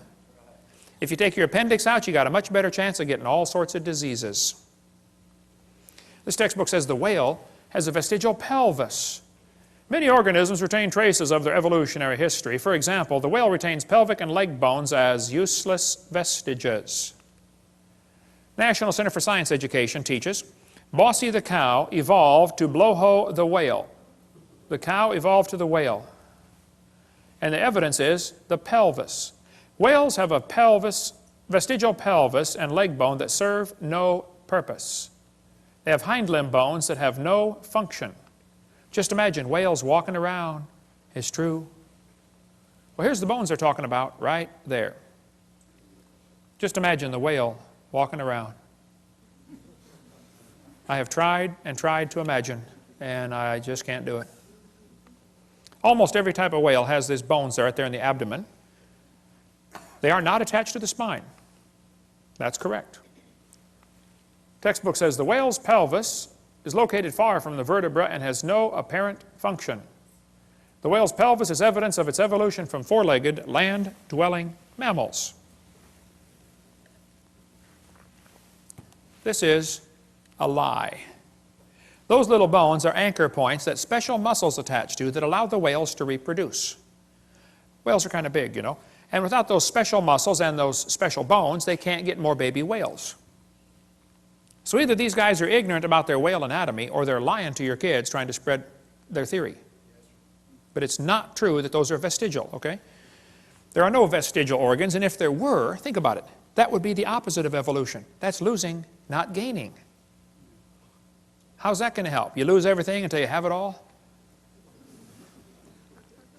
We could spend 2 days on whale evolution. Every one of them, Ambulocetus and Pakicetus, have all been proven baloney. They can't be intermediate species, okay? The authors were certain the feet were enormous, even though nothing was found. Basilosaurus could not possibly have been ancestral to any of the modern whales. Pakicetus was made from one small piece of jaw, a small piece of skull, a small piece of jaw, and a few teeth. You find a little bit of jaw, a little bit of skull, a couple of teeth, and you know that it's half whale, half something on land? That's kind of a stretch, don't you think? We'll cover more on that later, but there's all kinds of stuff on our website about this. I've got in my museum a 15.5-foot python snake skin. If you look at the south end of that snake skin, it's got a couple claws attached to a little 2-inch bone going up inside the snake's body. We've got them in our museum, okay? Textbook says, see, boys and girls, this is a vestigial structure. The boa and the python have these little tiny claws. Do whales or snakes have back legs? You can see that they don't. Yet, both animals have vestigial hip bones and leg bones where legs may once have existed. This is a lie. This textbook says they have reduced hind legs, rudimentary hind legs of a python snake.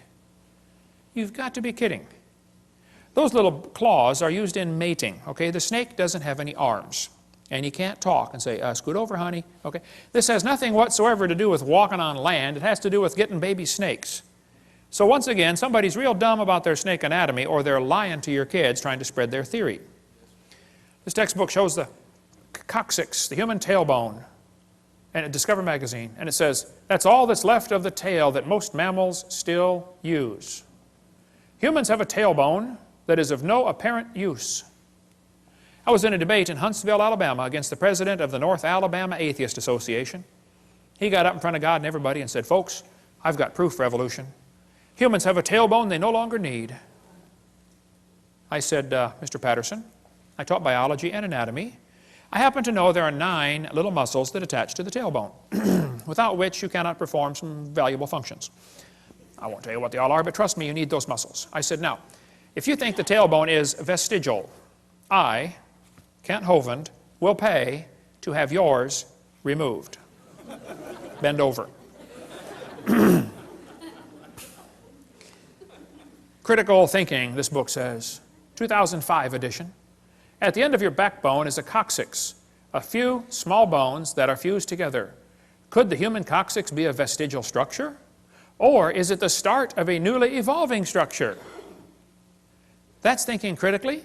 They give the kids 2 answers, 2 options, both of which are wrong. There's a third option, you know. Maybe it's fine just like it is. Notice they don't give that as an option, do they? Maybe it was designed to support your colon and support your lower back for posture when you sit, and 5 or 6 other things you can read your Gray's Anatomy about, okay? They say, aren't babies born with tails once in a while? No. Well, that baby's got a tail right there. No, he doesn't. It's not a tail. That's just fatty tissue. There's no bone, no muscle, no cartilage. It's not even lined up with the spine.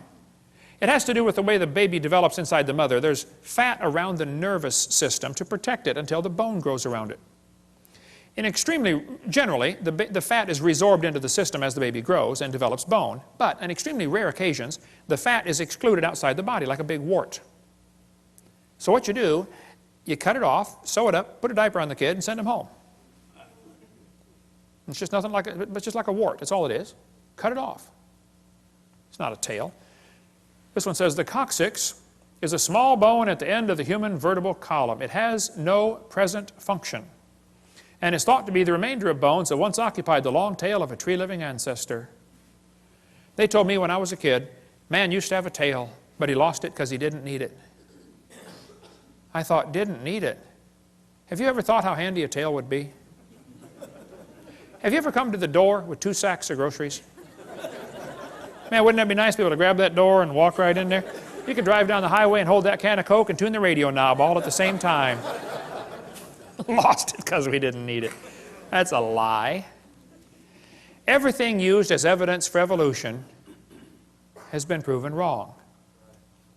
If real evidence exists, I'd like to see it. We'll pay $250,000 for real proof for evolution. But don't lie to me. I think you ought to demand that your school board cut out pages with lies on them. Don't put up with that stuff. I was speaking at University of West Florida, and this one biology teacher said, Hovind, I don't think we should deface textbooks. I said, what do you mean? He said, well, tonight you said we should cut out the pages with this stuff on it. We shouldn't deface a textbook. I said, well, sir, suppose you were teaching math and you found a book that said 2 + 2 is 5. What would you tell your students to do? He said, I would tell them to mark out the wrong answer and write in the right answer. You would deface a textbook? I said, now, sir, you teach biology, don't you? He said, yes, I do. I said, well, suppose you found one of your textbooks that taught the embryo has gill slits or the snake has a vestigial pelvis or, you know, all this stuff I covered tonight. Are you going to tell your kids to tear that page out? He said, oh, no. I said, would you tell them to mark it out and then write something in the column that it's not correct? He said, no. I said, would you at least put a warning sticker in the front cover that said, hey, kids, the information on page 85 is wrong? Would you at least warn them? He said, oh, no. I said, you would correct a math book, but you won't correct a biology book. I said, you, sir, are a hypocrite. And the folks in this county need to help you get a different job picking peaches or changing tires. But you got no business taking our tax dollars to lie to these kids coming through your class. We're paying for this school. Why don't you be respectful and resign or quit lying to the kids? You say, Hovind, you don't have much tact. Oh, I made full contact with that guy, that's for sure. Okay. Evolution is unproved and unprovable. We believe it because the only alternative is special creation. They just don't want to believe this. They don't want to believe in creation. And they're willing to believe a lie rather than believe the truth, just so they can support their wicked lifestyle. Psalm 94 says, he that formed the eye, shall he not see? God formed the eye. Eyeballs are incredibly complicated. Charles Darwin said, to suppose that the eye could have been formed by natural selection seems, I freely confess, absurd. But then he goes on for 3 or 4 pages and says how he thinks it happened anyway. Your eyeball's amazing. You know, at the back of your eye, there are 137 million light-sensitive cells in 1 square inch, called your retina. All of them wired straight to the brain. How would you like to hook up 137 million electrical connections in 1 square inch? My Heavenly Father did. He's pretty smart, isn't he? Now, I debated one atheist one time, and he said, Hovind, the eye is an example for evolution because it's poorly designed. I said, what on earth are you talking about? He said, well, the light comes into your eye, and then it goes through blood vessels in front of the retina. He said, that's wired backwards. He said, the octopus has a much better eye because their blood vessels are behind the retina. I said, sir, let me just explain something to you, okay? I said, we live in the air. Now, air is a pretty poor insulator for UV light. So your body is designed with the blood vessels in front of the retina. That's your body's last defense against ultraviolet light. Now, octopus live in the water, okay? Water blocks UV light, so they don't need their blood vessels in front. See, we're designed for living in air, and they're designed for living in water. Now, if you want to swap eyes with an octopus, you just go ahead, sir, but you're going to be blind in a few days, okay? Because they don't have the blood vessels in front to block the UV light. What a dumb evidence for evolution. What they're trying to say is, well, God wouldn't do it this way, so it must have evolved. Well, that's a silly argument for evolution. Maybe you just don't understand why it was designed that way. I think man's understanding of the human body is about like putting a 5-year-old kid under the hood of your car and saying, hey, kid, take out whatever this thing doesn't need. You don't know what any of it does. You can take it all out, right? You know, your eyeball's amazing. It would take a minimum of 100 years of Cray computer time to simulate what takes place in your eye many times every second. Eyeballs are amazing. But this textbook says The complex structure of the human eye may be the product of millions of years of evolution. Why doesn't God get the glory for what He did? This textbook shows the kids a bird eye and a reptile eye, and it says right up here, boys and girls, you can better understand how the eye might have evolved if you picture a series of changes. You have to imagine how it happened. Just imagine the eye changing. That's not science, imagining how it happened. Where's the evidence? See, evolution only takes place in the imagination. Never takes place in reality. They're lying to you, okay? He that formed the eye, shall he not see?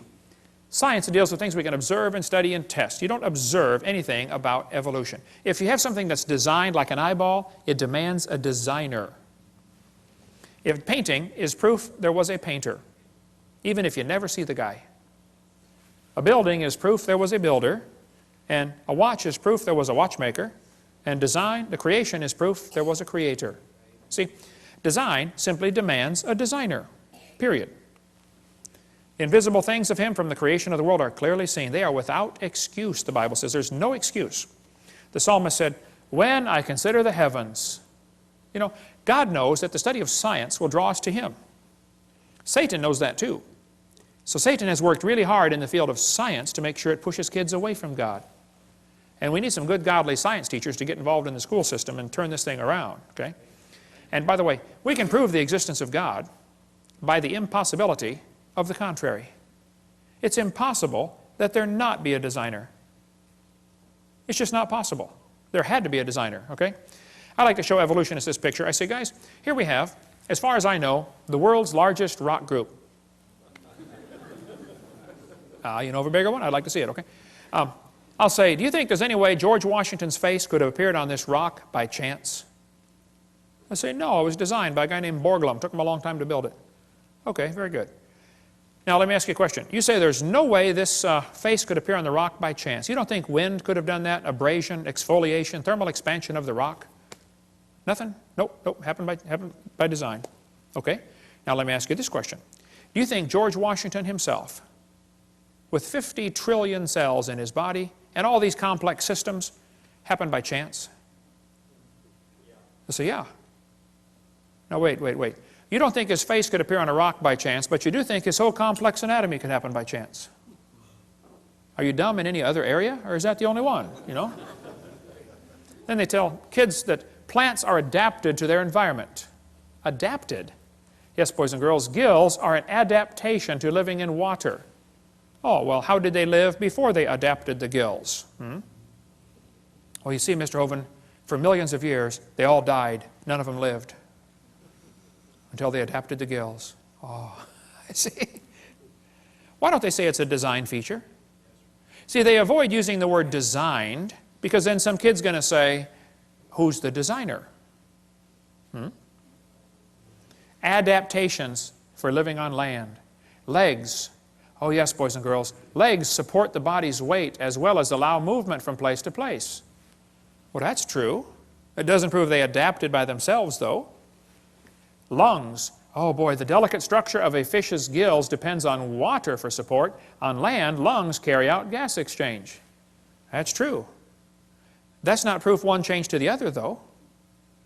They just make this mental, imaginary connection in the kids' minds. I've got a Casio Databank stopwatch, or watch, okay? Holds 300 phone numbers. It's a calculator, stopwatch, an alarm clock, and a countdown timer. It does not tell time. I have to look at it. But it's a pretty amazing machine. $70 at Walmart. I was in Japan a couple years ago, but I did not see the guy who makes the Casio Databank watch. I never saw him. Do I have to see the guy who made it to believe he exists? Is it logical for me to stand here in Tennessee and say, I believe there's a watch designer in Japan that made this thing? Is that logical? Even if I never see him? Sure. Would it be illogical for me to say, I've never seen him, so I don't believe he exists? That would be totally dumb, wouldn't it? And you don't have to see the Creator to believe he exists, okay? Evolutionists argue against design using arguments they designed. Think about that one. Here's a great book talking about the complexity of living things at a micro scale. We sell the book at our website. Michael Behe wrote this on Darwin's black box. He spends a whole chapter describing the hair on a bacteria. That hair is so complicated, it's attached to a little tiny motor. The motor is so tiny that 8 million of them would fit in the cross-section of a human hair, but the motor turns 100,000 RPM. Let's see you build a motor like that. Pretty amazing. And as things get smaller, the world they live in feels more sticky to them. The viscosity of the fluid seems greater. So a bacteria swimming through water is about like a person swimming through peanut butter. And that little motor is so powerful and turns so fast, that bacteria can swim about like a person going 60 miles an hour through peanut butter. We got a little model of it in our museum if you want to come down and see how they work. And the textbook says, humans probably evolved from bacteria more than 4 billion years ago. What? They can swim through peanut butter 60 miles an hour. We should sign them up for the Olympics, man. We evolved from them. We're getting worse, not better. It's a lie.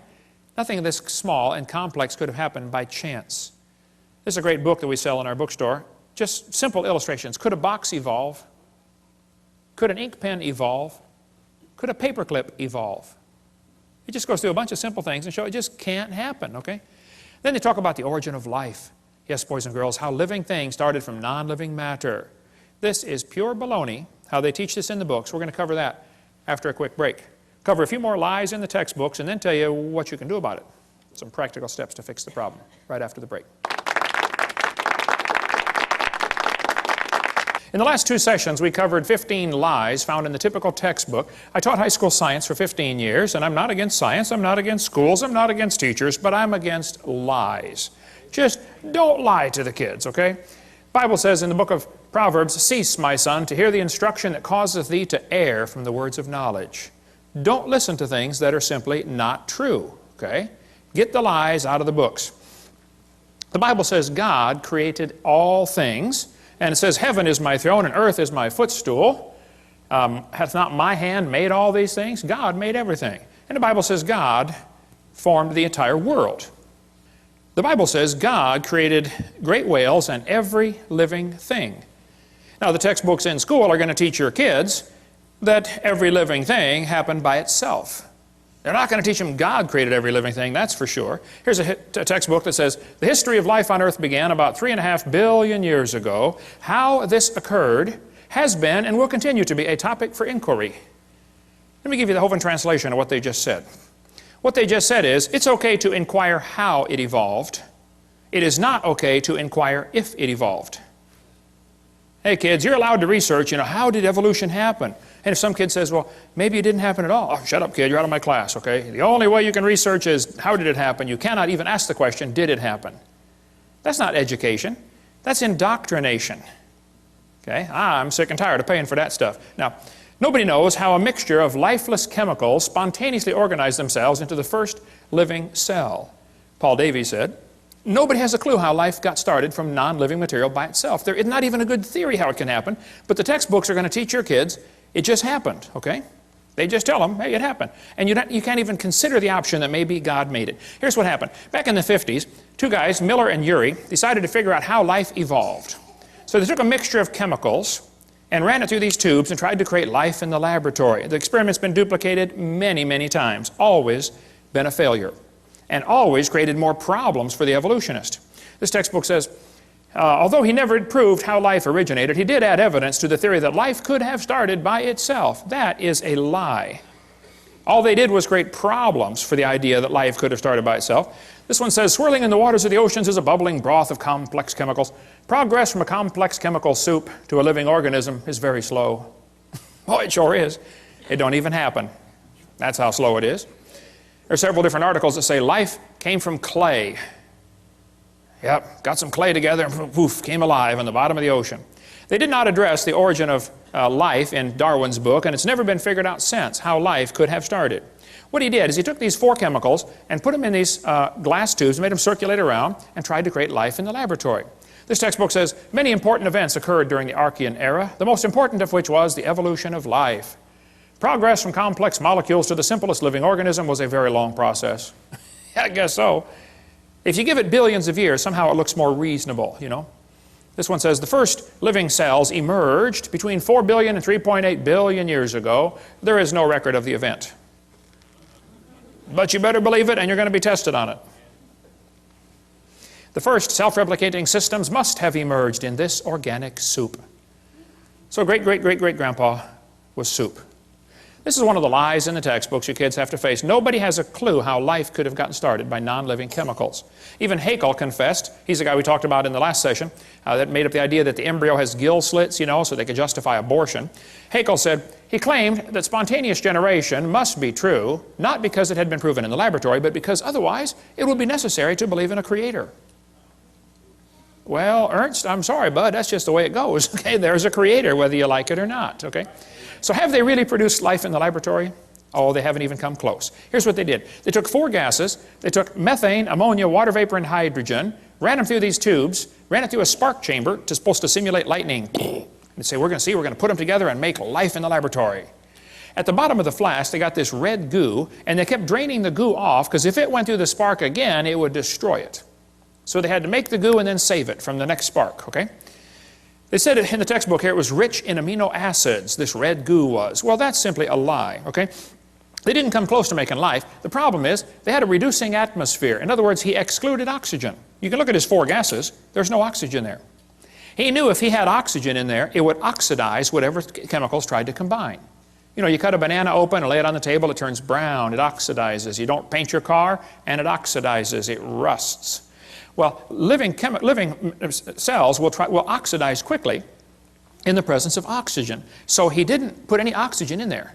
That creates a serious problem, because if you have oxygen, you cannot get life to come from non-living chemicals. The problem is ozone is made from oxygen, and ozone blocks UV light, and UV light destroys ammonia, and ammonia is one of the 4 gases he's got.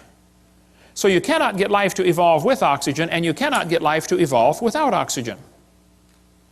Because if you don't have oxygen, you don't have ozone, and now your ammonia gets destroyed. It's just not going to work either way. And the earth has always had oxygen, even more than today. This guy said, what evidence is there for a primitive methane, ammonia atmosphere on earth? The answer is there is no evidence for it, but much against it. We find in general no evidence in the sedimentary distribution of carbon, sulfur, uranium, etc., of an oxygen-free atmosphere ever existed on the earth. If somebody tells you the early earth had a reducing atmosphere, you tell them Kent Hovind said they're confused or they're deliberately lying, because it's not true. The earth has always had oxygen. This article said, it's suggested from the earliest dated rocks at 3.7 billion years ago, earth had an oxygenic atmosphere. They've always known the earth had oxygen, even more than we have today. We covered that on seminar part 2, how the early earth probably had even more oxygen, made them live longer. This textbook says there was no oxygen on the earth, which is a lie, and then it says the rocks absorbed it. Hello? How can they absorb it if it wasn't there? Well, think about it. Second problem they had with the Miller experiment, they filtered out the product. That is not realistic for nature, okay? They saved the goo from getting sparked the second time because it would have destroyed it. What he actually made in this experiment was 85% tar, 13% carboxylic acid.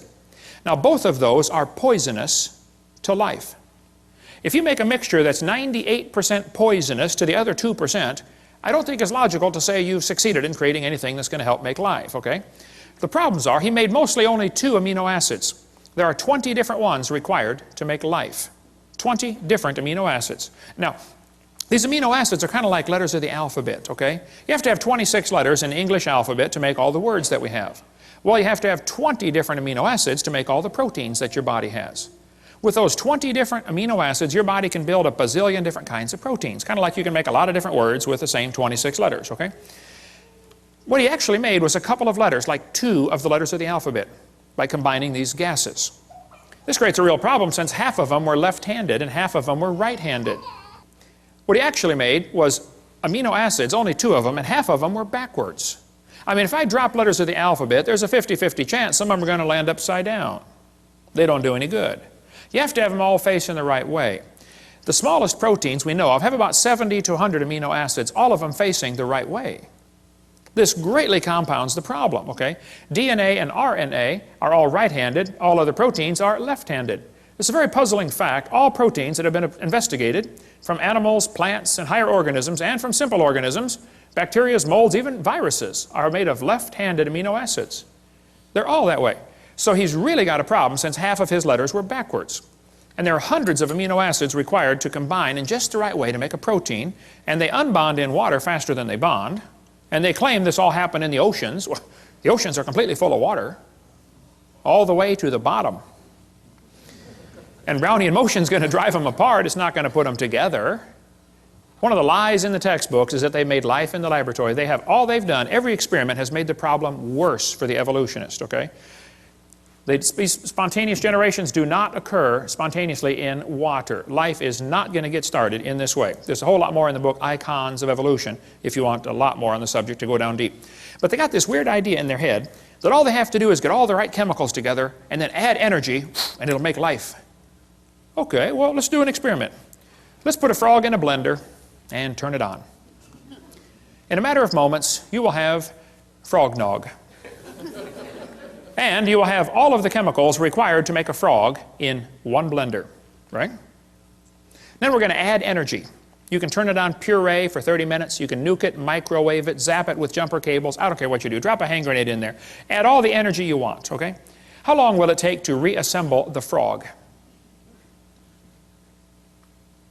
It'll never happen. See, just getting the chemicals together isn't the problem. You go to the mortuary, you got a dead body laying there, you got all the chemicals required for life right there in one spot. Bring it back to life. Life is something different. I don't think science has ever defined that clearly, but they talk about how we all came from this early life form. Once this first life form got started, this single cell, then it evolved into everything else. Like this textbook shows the kids that a bacteria slowly evolved to a human. These trees of life are absolute propaganda. There is no evidence for any of these, okay? Even Mary Leakey said, those trees of life with the branches of our ancestors, that's a lot of nonsense, okay? Stephen Gould said the evolutionary trees that adorn our textbooks are not the evidence of fossils, that's for sure. There is no evidence that any animal is related to any other kind of animal. But this textbook says, all the many forms of life on Earth today are descended from a common ancestor found in a population of primitive unicellular organisms. There's no such thing as a primitive unicellular organism. If it's alive, it's complicated. We'll cover more on that in a minute. And then it says, no traces of those events remain. What they do is they tell the kids, okay kids, the mammals, the birds, and the crocodiles have a common ancestor. They draw these trees in the books, and they look so pretty, and the kid goes, wow, they've got proof. I saw it in my book. No, they've got a picture in your book, okay? Everything inside that circle is pure religious speculation. They think it happened, they hope it happened, but there is zero evidence for anything inside that circle. It's one of the lies you're going to have to face in your textbook. The Bible says if you offend one of these little ones, you'd be better off with a millstone about your neck. Go swimming. These folks teaching evolution are in serious trouble when they stand before God. Then they tell them we come from a simple, primitive, unicellular organism. Look, just because it's smaller doesn't mean it's simpler. A paramecium is more complicated than a space shuttle, and you can put thousands of those into one drop of water. Smaller is not simpler. That's one of the lies in the textbooks. I'll show you. Here's a microchip inside a paperclip. Pretty small. Not simple. This microchip is being held in the mouth of an ant, and that little microchip can process every letter of the Bible 200 times per second. Smaller is not simpler. I'll show you. Let's compare the brain of a honeybee to NASA's Cray computer. At one time, the world's fastest computer, I think they got a faster one now. The brain of a honeybee is pretty small. The Cray computer is huge. We would all agree there's a size difference, right? Okay. Now, the Cray computer could do 6 billion calculations per second. It was estimated that the honeybee's brain is doing about 1 trillion calculations per second, 1,000 billion. So that little honeybee brain is about 133 times faster than a Cray computer. The Cray uses many megawatts. It's power hungry. The honeybee uses 10 microwatts. But you know, honeybees not only make honey, they fly on honey. That's their energy source. And a honeybee can fly 1,000,000 miles on 1 gallon of honey. How would you like a machine that gets 1,000,000 miles per gallon? Especially at today's price of gas, right?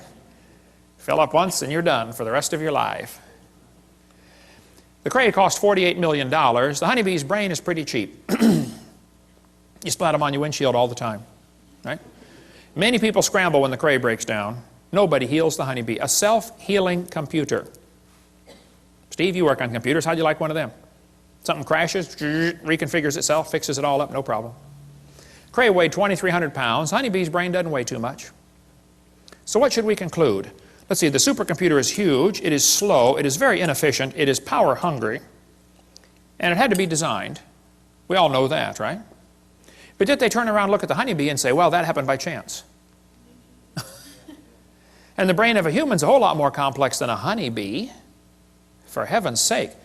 Your brain can hold more information than the entire British Library. The human brain is phenomenal, okay? You have more computational power in bits per second than the entire national telephone system. One brain surgeon estimated that there are more connections in just one person's brain, there are more connections than the entire electrical system of the United States. How many wires have been connected together in the United States, would you guess, inside every computer and inside every machine and inside every building? Like zillions of them. One brain has more than that. One professor told me that he believed in evolution, and I said, well, sir, do you believe your brain is nothing but 3 pounds of chemicals that got together by chance? He said, yeah. I said, then how can you trust your thoughts and the conclusions you come to? Maybe you got a chemical in there backwards. He did, by the way, several actually. But then they tell the kids, well, DNA is pretty tiny, but that proves evolution. That's what this textbook says. We have evidence of evolution from molecular biology. Darwin speculated all forms of life are related. This speculation has been verified. They are lying to your kids. Nothing about DNA has helped with the evolution theory at all. DNA, which stands for deoxyribonucleic acid, is the most complex molecule in the universe. Unbelievably complicated molecule. That little DNA molecule, average person has 50 trillion cells in their body with 46 of those little molecules in each cell. 46 chromosome strands in each cell of your body. If you extracted all of it, it would only fill about 2 tablespoons. But if you took those DNA strands and unwound them, stretched them out, tied them together, one person's DNA would reach from Earth to the moon and back over 500,000 times. Round trips to the moon. They say the DNA holds more information than all computer programs ever written by man combined. IBM models the newest computers after DNA. The quantity of information is so vast, we have to invent new numbers to measure it. Not terabytes, petabytes, or exabytes, yottabytes, and zettabytes. All the words uttered by everyone who ever lived would amount to 5 exabytes. And your DNA and your chromosome holds more information than that. It is so unbelievably complex. If you typed out the code found in your DNA, when you got done typing, you'd have enough books to fill Grand Canyon 78 times. That's the instructions to make you.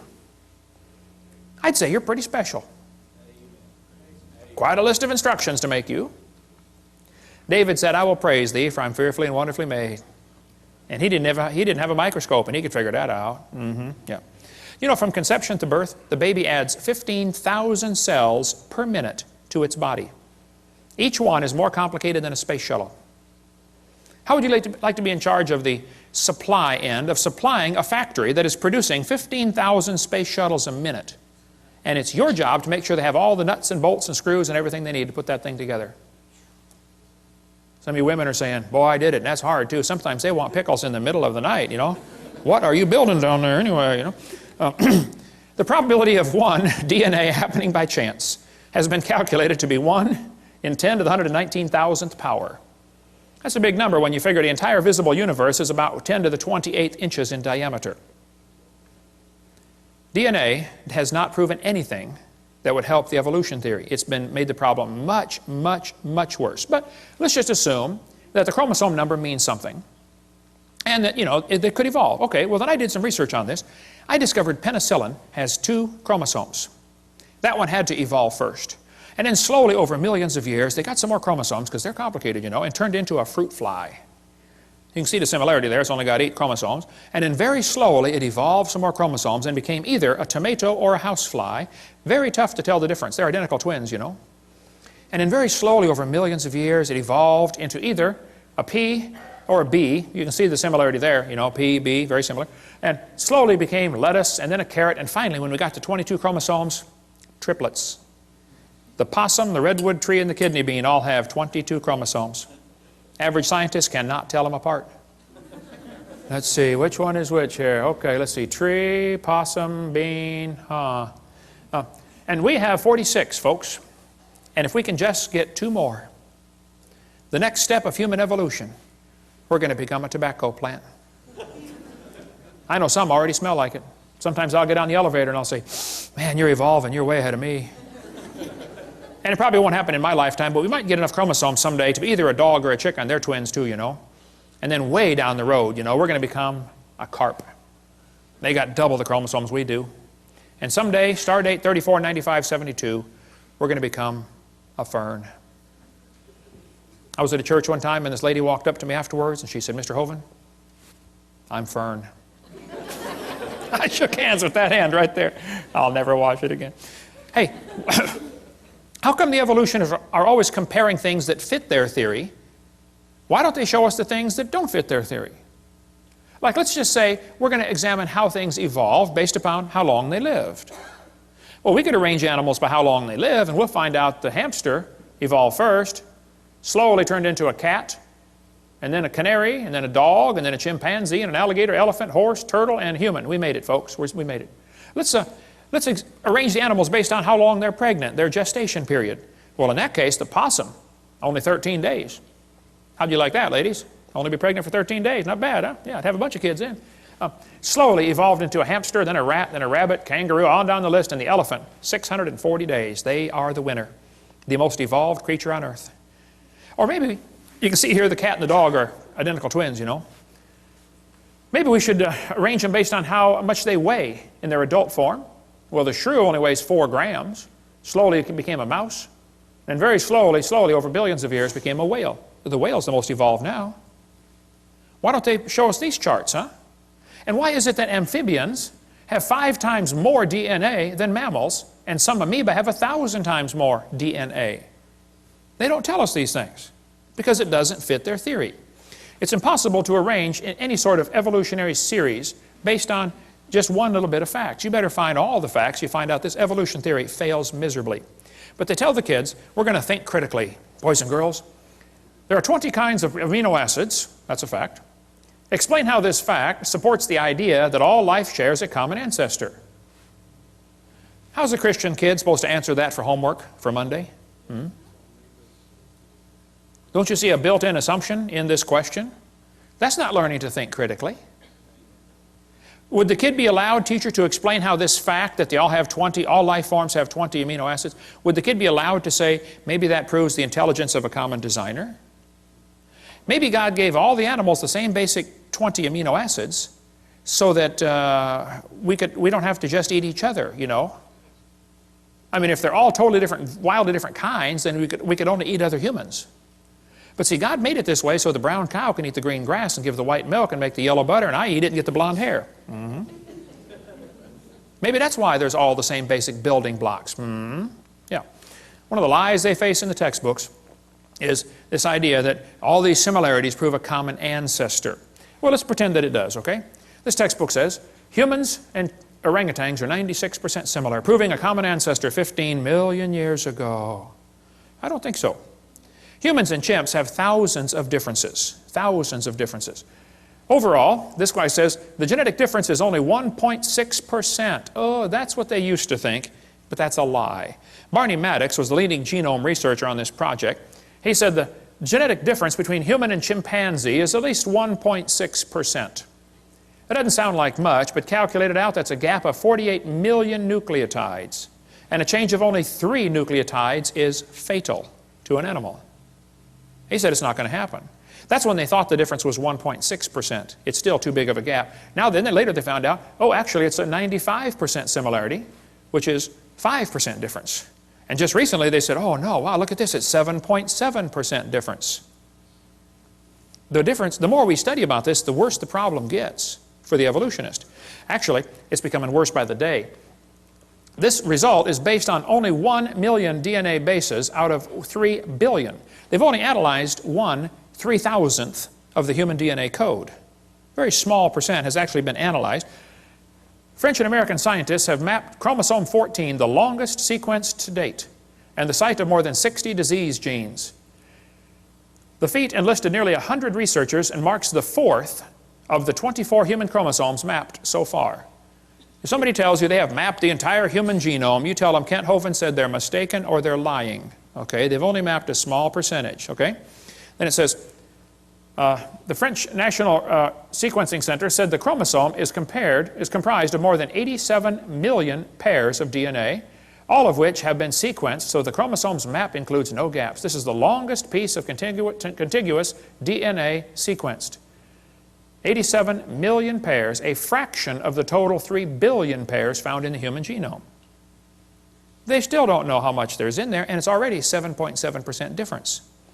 This researcher said, human genome is littered with up to 20,000 pseudogenes. That proves evolution. I get this in debates all the time. They'll say, what about the pseudogenes?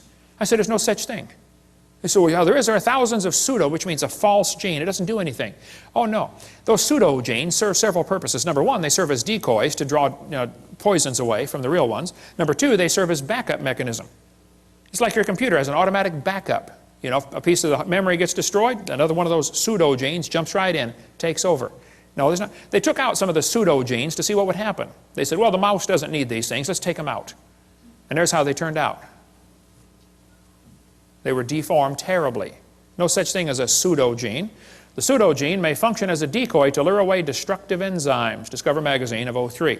We could spend all day on DNA sequencing, but you know, it could be. We have similar DNA to other animals because we have the same designer. You know, similar bridges would have similar blueprints, wouldn't they? Similar cars would have similar instructions on how to build them, how to make them. Man has a pretty good understanding of how cars work. My daddy started us boys off working on cars when we were, 7 years old.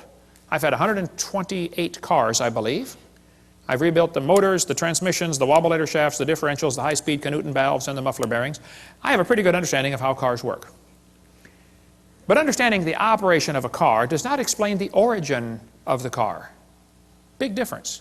See? Let's suppose your son turns 16. All of my kids did a few years ago. Your son comes up and says, hey, Dad, I got my license. Let me see that thing, son. Let me see your license. Come on. Wow, son, that's a lousy picture. It is a good likeness, though.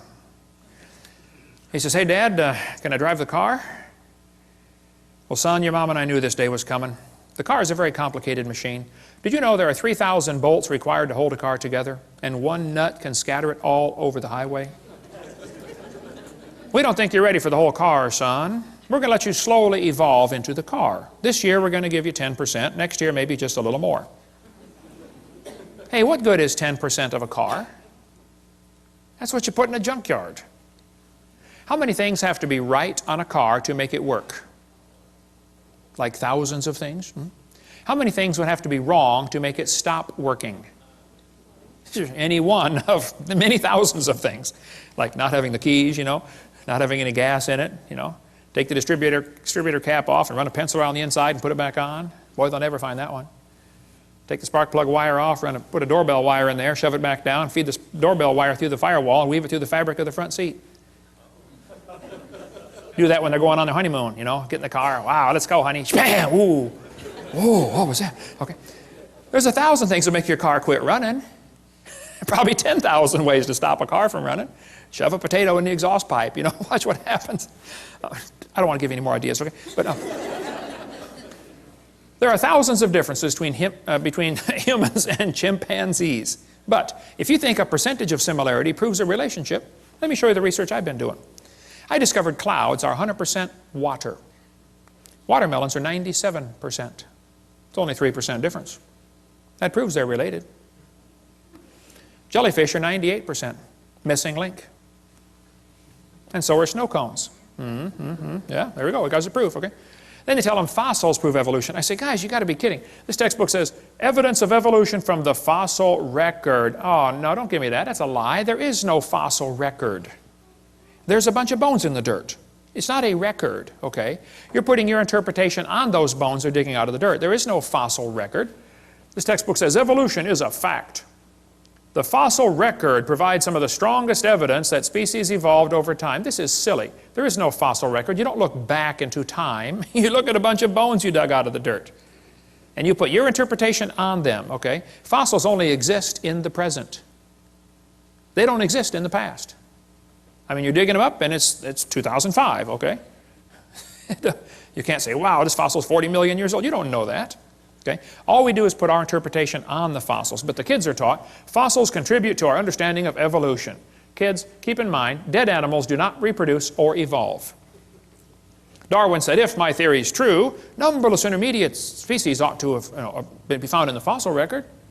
Well, I'm sorry. This guy said, since Darwin, many of these links have been found. Oh, they are lying to you. No missing links have been found. Even David Ropp, who believes in evolution, says, in the years after Darwin, his advocates hoped to find predictable progressions. In general, these have not been found. Yet the optimism has died hard, and some pure fantasy has crept into textbooks.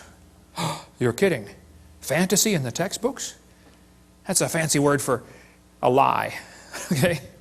And we could spend 2 days on the fossil record. There's no fossil record, and there are gaps all over the place. Every place where there ought to be something, they find nothing. No evidence for how the whale evolved, or how the birds evolved, or how the flowering plants evolved. No evidence whatsoever. If you find a fossil in the dirt, all you know is it died. You couldn't prove it had any kids. And you sure couldn't prove it had different kids. And why would you think a bone in the dirt can do something animals today cannot do? Which is produce something other than their kind. Luther Sunderland wrote to major evolutionists all over and said, hey, where's the evidence for evolution? They wrote back and said, we don't have it, somebody else has it. He wrote to Colin Patterson because Patterson has access to the largest fossil collection in the world. British Museum of Natural History. Nobody's got more fossils than them. Patterson wrote a book about evolution, but he didn't show any missing links. So Sunderland wrote him a letter and said, excuse me, why didn't you show the missing links in your book? I'd like to see a picture of the missing link.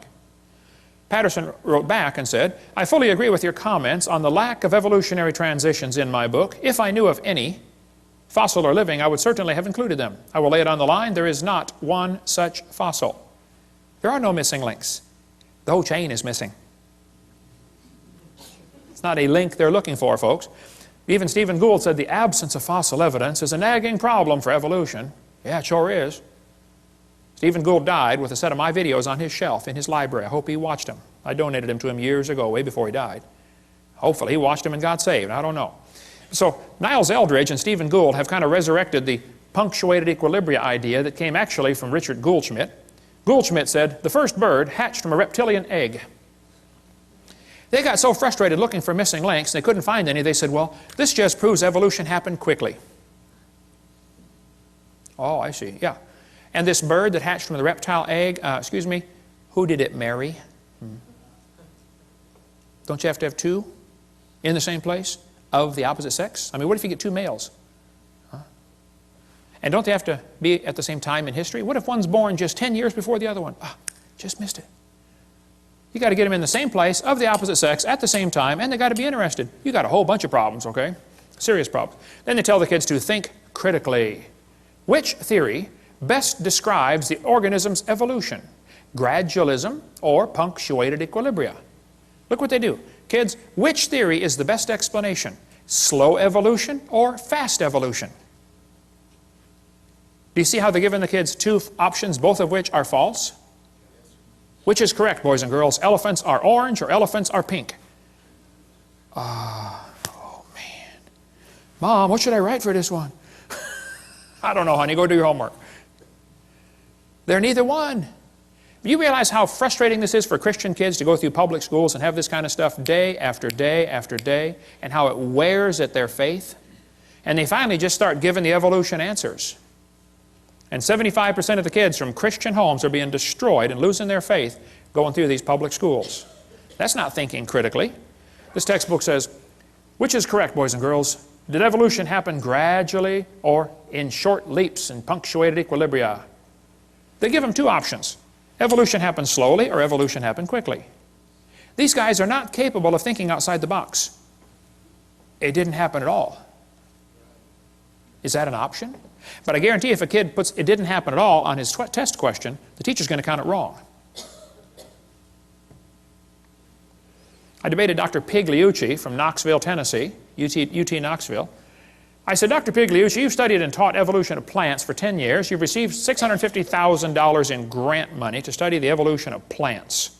What's the best evidence you know of for evolution? That was my question. His answer was, the evolution of whales. I said, just exactly what kind of plant is a whale anyway? Yeah. He said, the hippo is evidence for evolution because it's in the process of adapting to an aquatic way of life. Hippo is proof for evolution because it likes to go in the water. Wow, I like to go in the water too. What's that mean? Evolution's a shell game. Everybody thinks that somebody else has the evidence. The biologist says, oh, we don't have it. The geologist has it. The geologist says, oh, we don't have it. The anthropologist has it. It's a shell game with one major difference. You know how they put the P down there and try to get you confused, you know, which one has the P? The difference is there's no P under any of them. Nobody has the evidence. Nobody. They're all lying. They say, what about horse evolution? Yes, boys and girls, you see this? The four-toed horse evolved to the one-toed horse. That's a lie, proven wrong 55 years ago. The hyrax is the so-called four-toed horse. They're still alive today in Africa and Turkey. There's still a little bitty critter. There's one right there, a hyrax. They don't tell you the early horse had 18 pairs of ribs. The next one had 15. These animals are not even related. They just picked some bones and put them in order they wanted them. The next one had 19 and then back to 18. This horse evolution theory was proven wrong a long time ago. There's a whole variety of horses today, by the way, big ones and little ones. But back in 1950, G.G. Simpson, a famous evolutionist, said, this horse evolution was unintentionally falsified. It's not true. The evolution of the horse was all wrong. It never happened in nature. Horse evolution has not held up under close examination. The whole idea was made up by Othniel Marsh back in 1874. He picked animals from all over the world and put them in order the way he wanted it to happen. He never found them in that order, okay? Modern horses are found in the same layers as the so-called ancient horse. The ancient horse is just an animal still alive today in Turkey and East Africa. The ribs, toes, and teeth are different. In South America, the fossils are in the reverse order. Real problem. They're never found in the order presented in the textbooks. Tulsa Zoo finally took out their display because a friend of mine wrote him a letter and said, hey, why do you have the horse evolution on display? I've got the letters here somewhere. Did you get those out, Steve? They're in the suitcase? Okay. You can come read those later. He wrote him a letter and said, guys, your horse evolution thing was proven wrong like 50 years ago. You know, would you please remove the display? And they said, we don't have the funding to remove it. So he went to a sign shop and got a bid for a sign, $60 or something, that says, we'll take this, the sign would say, we will take down this display as soon as we receive the funding, because the display is not accurate. He went into the curator at the zoo and said, here's $60 for the sign. This guy will make the sign. When would you like it delivered? He said, what's this? Oh, you're going to take down, we're going to take down the display when we get the funding. Yeah, he said, you ought to at least warn the people, you know, the display's not right. Well, they didn't take it down. Finally, I forget, 2,000 people signed a petition saying, get this thing out of our zoo. It came on the evening news, 10 o'clock one night. Tulsa Zoo has a false display. Next morning, it was gone. They found the funding. 6 months later, they put it back up. Yale University still has their horse evolution on display, proven wrong 55 years ago. Get more on the horse evolution in the book Icons of Evolution. Just because you can arrange animals in order, that doesn't prove anything. Even if you find them buried in a certain order, that doesn't prove anything. If I get buried on top of a hamster, does that prove he's my grandpa? No. Order of burial means nothing. But if you think you can arrange things and that somehow proves something, okay. I've been doing a lot of research on the evolution of the fork. I've pieced together fragmentary evidence for a long time. I believe, after studying this very intently, that the knife evolved first. Slowly, over millions of years, great geological pressures squeezed it and made it concave on one side, convex on the other, and squeezed it into a spoon. And then slowly, erosion cut grooves into the end and turned it into a fork. I knew I was onto something here, but I felt like I had a missing link, particularly between the spoon and the fork. I just couldn't find it. Till one day I was flying to Connecticut on U.S. Air. I was 30,000 feet off the ground. and the stewardess walked down the aisle and just handed me the missing link. I don't think she knew what she had, but my trained scientific eye picked it up right away. I said, wow, this is it. I've got it. I stuck it in my pocket. Later that day, I went to Popeye's Chicken and found another one. There they are, folks, the missing links. So the evolution of silverware is nearly complete. Of course, we got a few mutants along the way. Didn't quite survive for some reason, you know. And of course, people found out I was doing research on this. They all wanted to be famous, you know, so they tried to get in on the glory. They sent me their research.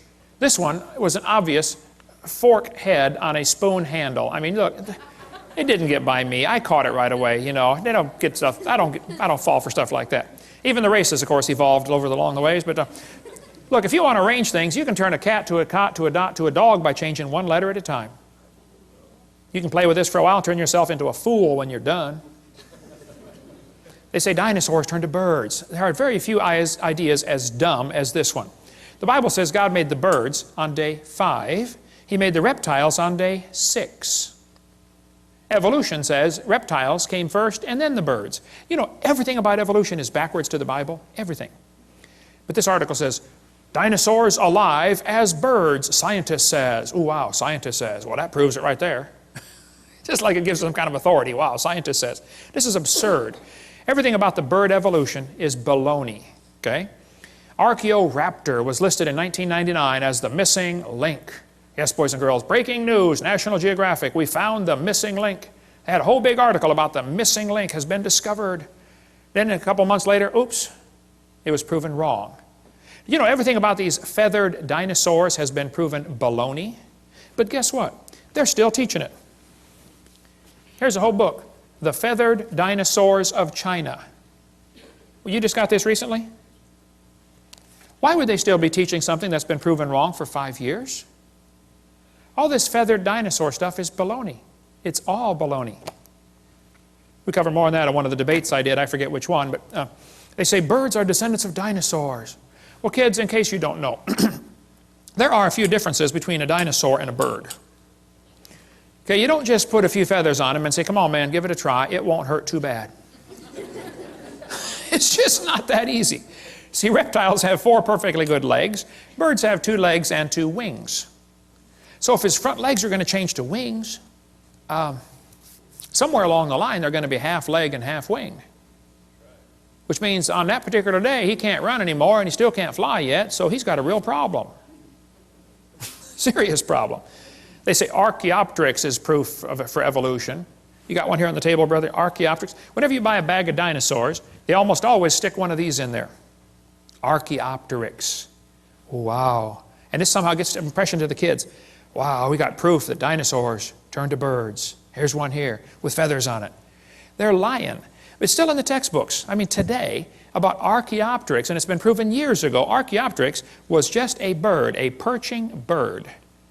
Alan Fiducia, who believes in evolution, says it's not a missing link. It had the right features for flight. All the features of the brain were for flight, okay? Archaeopteryx means ancient wing, and he had claws on his wings. Well, that's kind of unusual, okay. But 12 birds today have claws on their wings.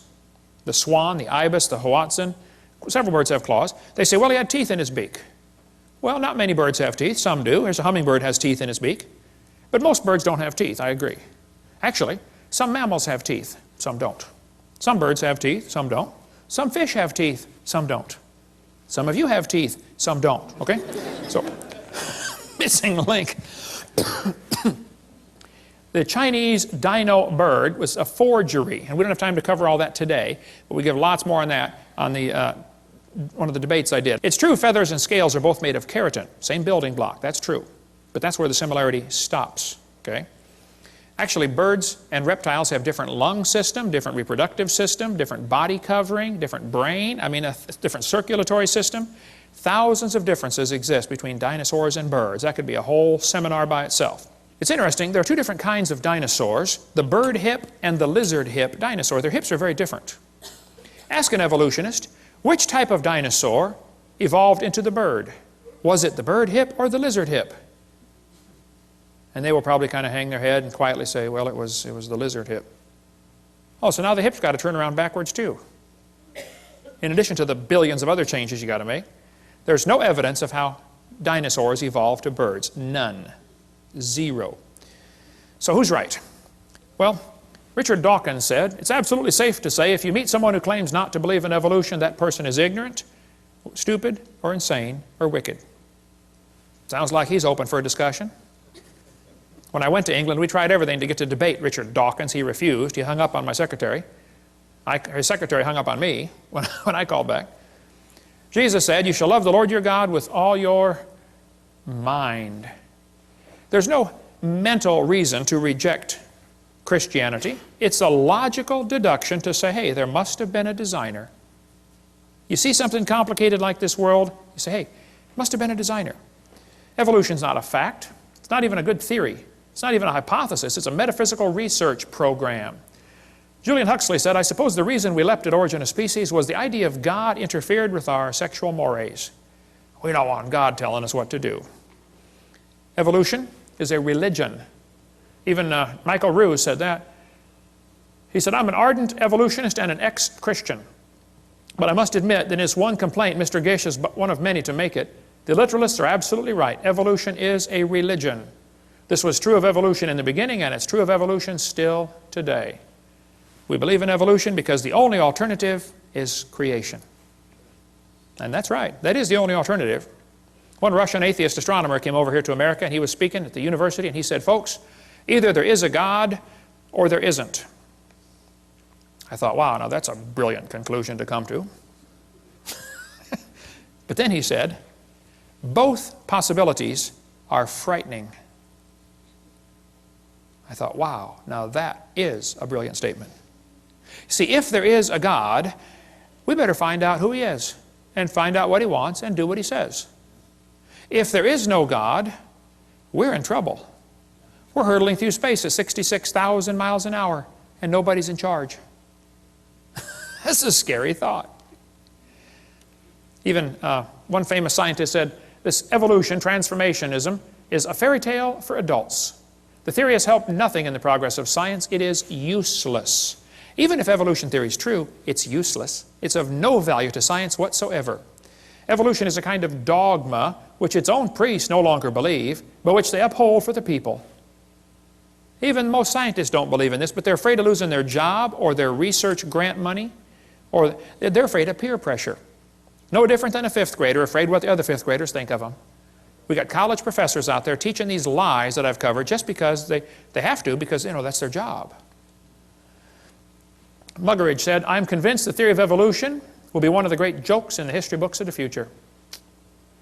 Satan is a liar. And everything about this theory is based on lies. Even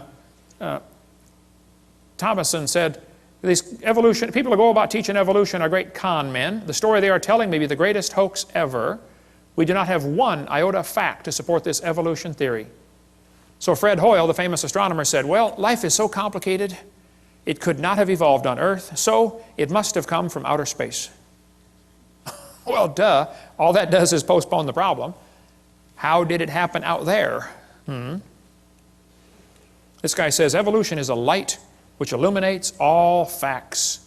All lines of thought must follow. This is what evolution is.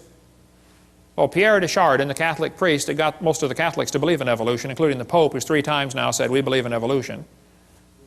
Pierre de Chardin is one of the guys responsible for the great Piltdown hoax. He's a liar. Absolute bald-faced liar. God's Word is a light. Okay? Not evolution is a light. But if a kid goes 12 or 15 years to school in your school system, how's he going to view the world? Probably like an evolutionist. Why would they teach these lies? Well, some people think that if everybody believes in evolution, that will make it true. It doesn't matter if everybody believed in it. That wouldn't make it true yet, okay? Some people teach the lie to keep the paycheck coming in. Kids, there are teachers that don't believe in evolution, but they keep teaching it anyway because they like their paycheck every Friday. And they will lie to you to keep their paycheck coming in. Some understand the bigger picture, how evolution is the foundation for the New World Order. We cover more on that on Seminar Part 5. Evolution is the foundation for Marxism, Nazism, communism, socialism. That's why when I do debates, I always call it creation versus evolutionism. It drives them nuts, you know, because they're used to saying, oh, it's evolution versus creationism. They always put the ism on creation. So when I flash up my sign at the beginning, it says, creation versus evolutionism debate. They always sit there with that puzzled look on their face. They're trying to read it thinking, you know, something doesn't look right about that, but I don't know what it is. Just get the little jab in there, you know. Why do people believe in evolution? Well, you might want to get this book, The Case Against Darwin. Excellent, short book, quick read for your intellectual friends that want to get the quick picture. Some people, that's all they've ever been taught. When I spoke in Russia, I was over there at the university. There were 30 professors came in to hear me speak. And after about an hour, one of the professors was crying. And I asked the interpreter, I said, what's he crying about? And she said, he's never heard the creation story. He didn't know there was one. All he's ever heard is evolution. He wants you to keep going. I went for another hour. I spoke at a public school over there in Russia. The room would seat 400 kids. They had 700 high schoolers come in there and listen to me for 2 hours. I mean, you could have heard a pin drop the whole time. I couldn't believe it. When I asked the principal before I started, I said, hey, are there any things I shouldn't say to these kids? I know this is a public school. It's kind of sensitive. He said, what do you mean? I said, well, I'm a Christian. Is it okay to tell them, you know, mention the Bible? He said, oh, yeah. Tell them anything you want. I said, well, would it be okay if I told them, you know, how to go to heaven? He said, sure, please do. These kids would love to hear about Christianity. They've never heard any of this. Wow. Door you can drive a truck through, brother. But they use the same lies in Russian textbooks. Here's a Russian textbook talking about the forelimb proving evolution, the different geologic column strata, all the stuff we covered earlier. So why do they believe this stuff? Well, some believe it because that's all they've been taught. Some, their job depends on it. Some, they hope there's no God to answer to. They did not like to retain God in their knowledge, the Bible says. They just don't like this idea. And it says, God will send them strong delusion. The more I think about this, that is so true. Anybody that believes they came from a rock 4.6 billion years ago has to be strongly deluded. Think about it. Oh, there's so much we could cover on this. Some people simply have too much pride to admit they have been wrong all their life. So, kids are being taught evolution. There's no question about it. Kids are being lied to in these textbooks. There's no question about it. What do we do about it?